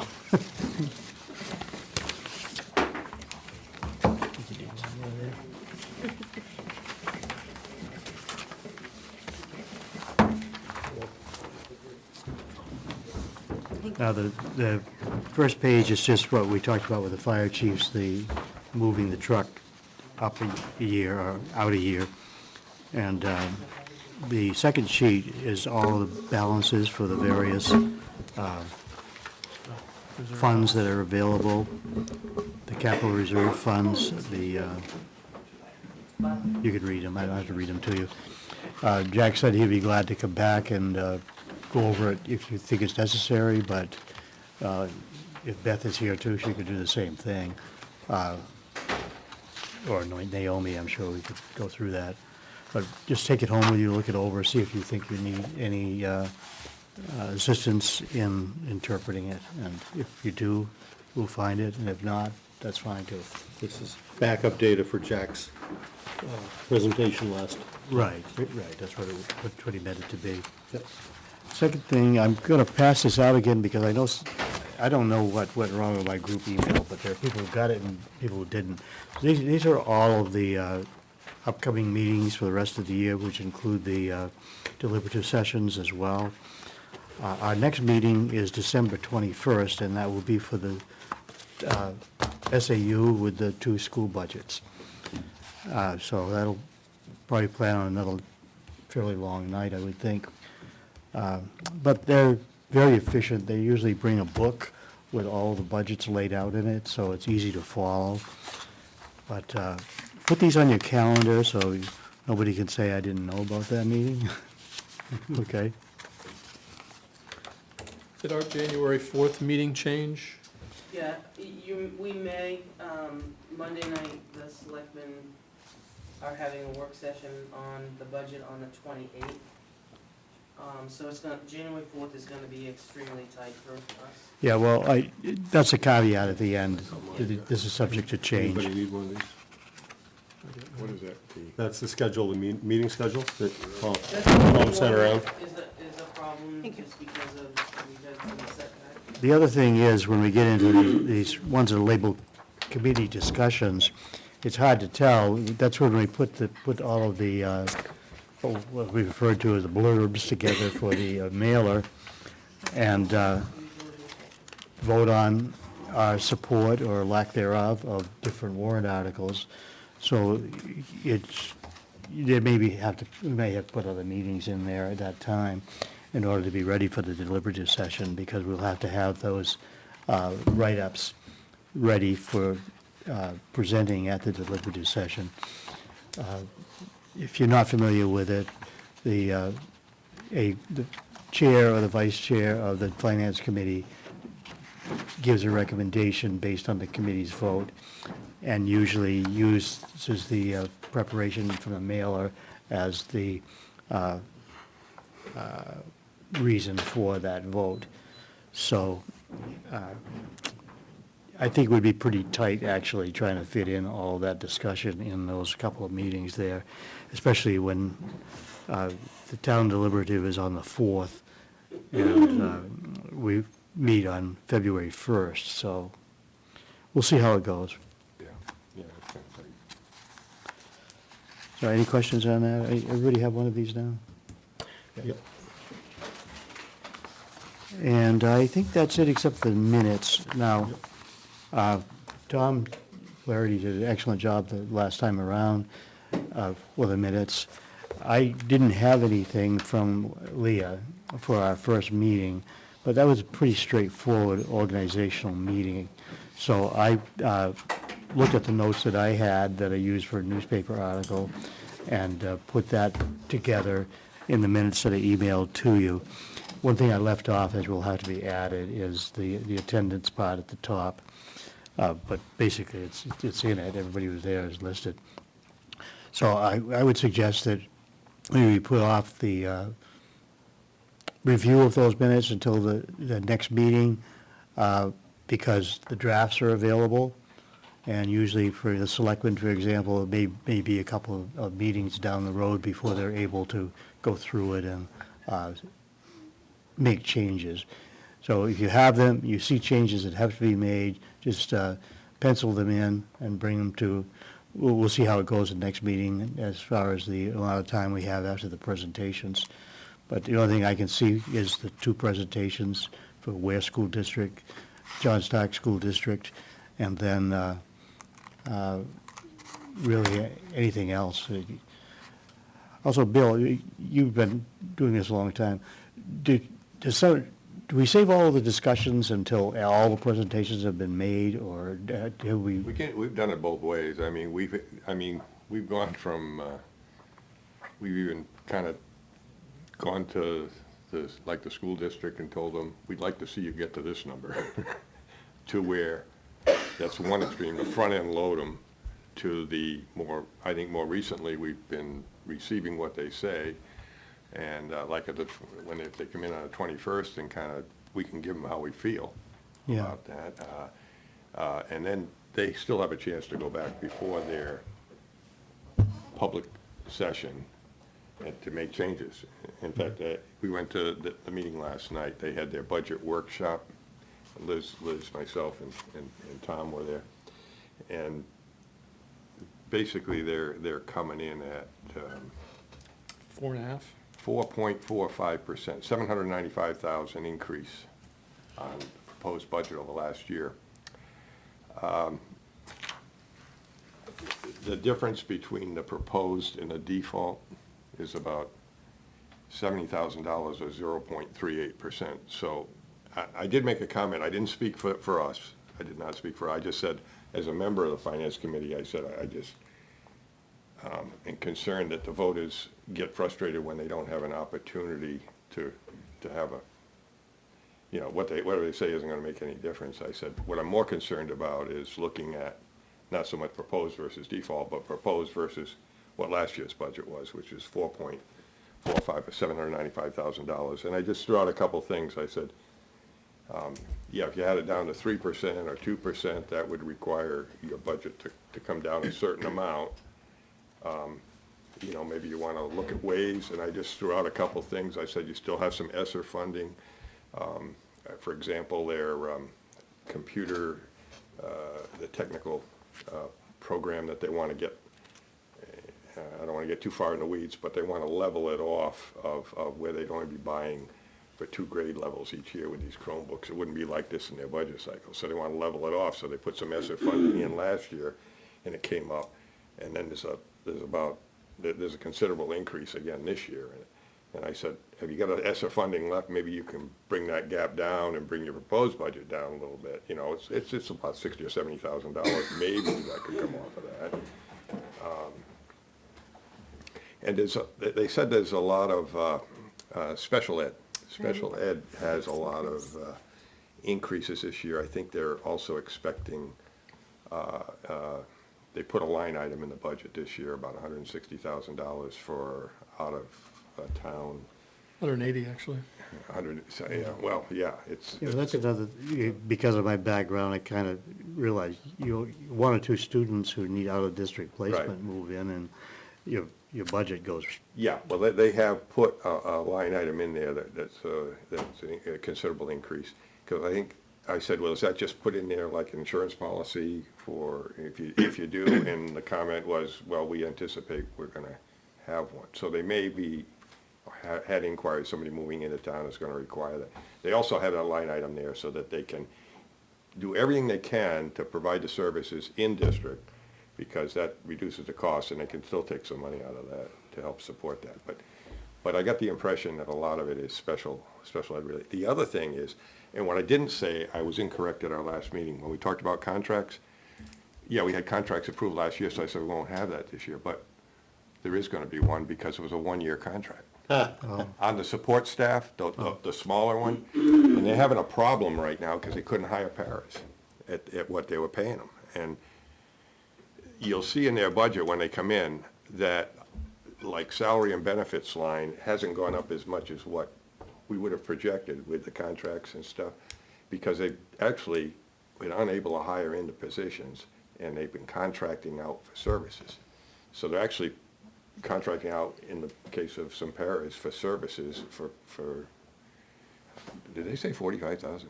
Yeah, it's twice. And the It was custodians double. too. For, I mean, you could see, when I heard that number, I didn't address it, but I said, you could be paying a para higher salary than a teacher for the contracted service. I don't know.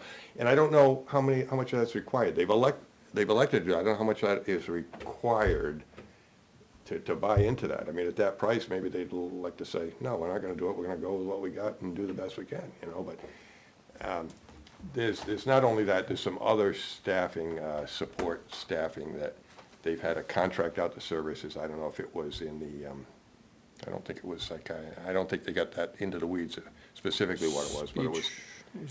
It was special ed again, wasn't it? I think a majority of the increases were special ed. Yeah. And contracted services. Contracted services are And contracted way up. services, the majority of that was special education. And then yeah, the projected, yeah. it was a high probability that they have a couple of students that they'll have to send out of town At for. least one, I thought was what they said, have one. They don't have any this year, Yeah, I don't have any either right now. or last year. Yeah. That's, Yeah, they they budgeted mentioned for it, projected, but- anticipated, Yeah. that it's highly probable coming down the pipe. So we'll see, and the superintendent presented the budget. I mean, that was a first blush. The school board has an opportunity to absorb that now, and maybe come up with any changes they want to make. Historically, there have been some changes by the time they would come in to see us. Their next meeting for school board is on the 20th. the day before our meeting. It's the 20th. Is that their public hearing, or is that? No. No, that was last. No. Oh, no, it's not a public hearing last No, night. the public was it? hearing, like John Stark has the 14th, I think it is. They have them listed. I didn't put them on our schedule because it wasn't our meeting. Yeah, there's, I think they're ahead of Weare schools, which is not unusual. So we'll go on the 20th and we'll see what the budget looks like then. The thing, if you go on the website for Weare School Board right now, all you will see is I checked it before I came down, they'll just have the general summary, the one pager with the totals.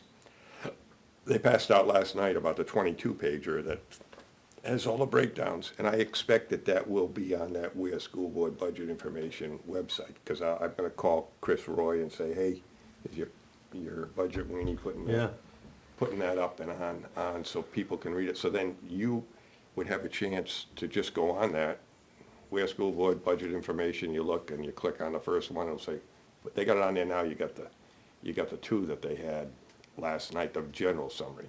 You want the next one Yeah. that should show up, that'll have about 8, that'll give all the breakdowns for this year versus last year. They say they've gone to zero-based budgeting, I complimented them on that, I don't know, I haven't looked at it to see if that's really the case, but, Can't tell. yeah, How yeah. about John Stark, anything that, the first meeting's not till the 14th, I think, right? So, The next one. That's their public hearing. They've Yeah. already had their workshop, right? Yeah. That was before That we was- started. yeah. That was, so, And they've got the single pager out, is what's on the website, but that's it. that's it. Yeah. I'll call Chris Roy tomorrow and say, they're gonna put that other, the more extended version, the more detailed. Yeah, the public hearing is December 14th, so, like, I don't know, do you try to set up something with the business manager at this SAU to get a kind of an overview, like we got last night at the at the workshop, or you just kind of wait for the public hearing? I don't know. Yeah, because they're not going to go over it, well, they're going to go over it again, right? At the public hearing? Yeah. Yeah. I don't know if there's anything, Yeah. if they're missing it. You Those guys are not missing always it? the best venues to get understanding at, right? No. Their workshop, would that be on YouTube, the meeting, right? Oh, no, I they don't didn't, know. they don't record those. I don't think the school board I records don't it. think so. They Not didn't- like us. No, they live stream, they have their own They SAU do. 24 Yeah. YouTube channel. Yeah, I just, we no cameras there last night at the workshop, so No. they probably didn't, yeah, it wasn't a. It's not an official It's not a meeting. meeting, yeah, yeah. so you guys have a disadvantage. We had a big night last night, a good opportunity to kind of hear everything and then ask questions at the end, which you guys missed because we started after that. So maybe a meeting with them some evening or some day or whatever to kind of get a private review before the public hearing. I don't know, that's John The Stark. town side, I don't see a lot that we would know that we didn't hear here. You know, Yeah, you get it all here. No, we've heard Well, everything. here, they'll just have the public, Stark will have the public hearing before they come to us. Which is- I was surprised by that, I didn't think they'd have that until, it says public hearing when you go on the website, on the, I'm sorry, I don't know, the 14th of December. for the town. Stark. John Stark. John Stark. Yeah, he's talking about the town now. It says Yeah, I that. didn't even write those down because I knew I wasn't gonna go. Yeah, And it wasn't really a requirement for us because they are gonna present, I don't know what they would, but the public hearing would give us a sense of what the rest of the public might feel, but normally you have, I think, more people who are supporting going to the public hearing for schools than those who are questioning. Yeah, that would seem logical, wouldn't it? Town's just the opposite. Because the town has a public hearing date, right? Town has a public hearing, but my experience is the town has all the negatives come forward to, it's funny because as the chief was saying, you take the amount of tax dollars that go to the town compared to the Compared to schools. And people put so much energy into scrutinizing the town, not that they don't the schools, and I understand why it's different, the intense labor for running a school is a lot different in our town, but they do get a lot more discussion at the deliberative sessions for the town with our $3 and something tax rate Yeah. compared to the schools. Anything else, people? Brian? Just, you talked about minutes earlier. Are we gonna, approve minutes from the last meeting? That's what we should be doing, Yeah. yes. I don't have copies of them, and I don't know if everybody got copies. We can do that tonight if you want, and then just, Yeah, I was just curious. I Or don't know we if there's a could do it- deadline for that. we could do them all. I mean, I was fine with yours, I don't really see any changes. I think the ones that I did were brief, but I think the only thing I left out was a listing at the top, which I should have, of exactly who was at the meeting, as you did, Tom, in yours. Other than that, it's like, it was pretty straightforward. So if people want to go through those tonight, that's fine, or if we could wait until you go over it in more detail. I'm ready to approve Did you them. send those out? through all this? I don't recall getting, I sent out yes, I did, but again, I've had some issues with, I know Janice did not get one of my group emails, but when I used the same address and sent it to her individually, she got it. The same thing happened to me, where I got your direct email, but then I didn't get the group. Yeah, but they were the same addresses in the group as they were in the, so I don't And know what's went and checked going my on. spam and it's not there. yeah, I'm thinking the same might have happened to me. Maybe perhaps we should then delay it to next, should I make a motion to defer the vote on the minutes? I don't think we have to have a motion to do it, we'll just defer it. I sent the draft minutes to everybody on the committee when I finished them on the 28th. I Saw have, that. I have And yours. I got don't that have too, his. yeah. I didn't see yours either, for whatever you wrote up. Well, you see, I actually got some of the addresses from your email that I put into the group. So maybe I need assistance on forming a group.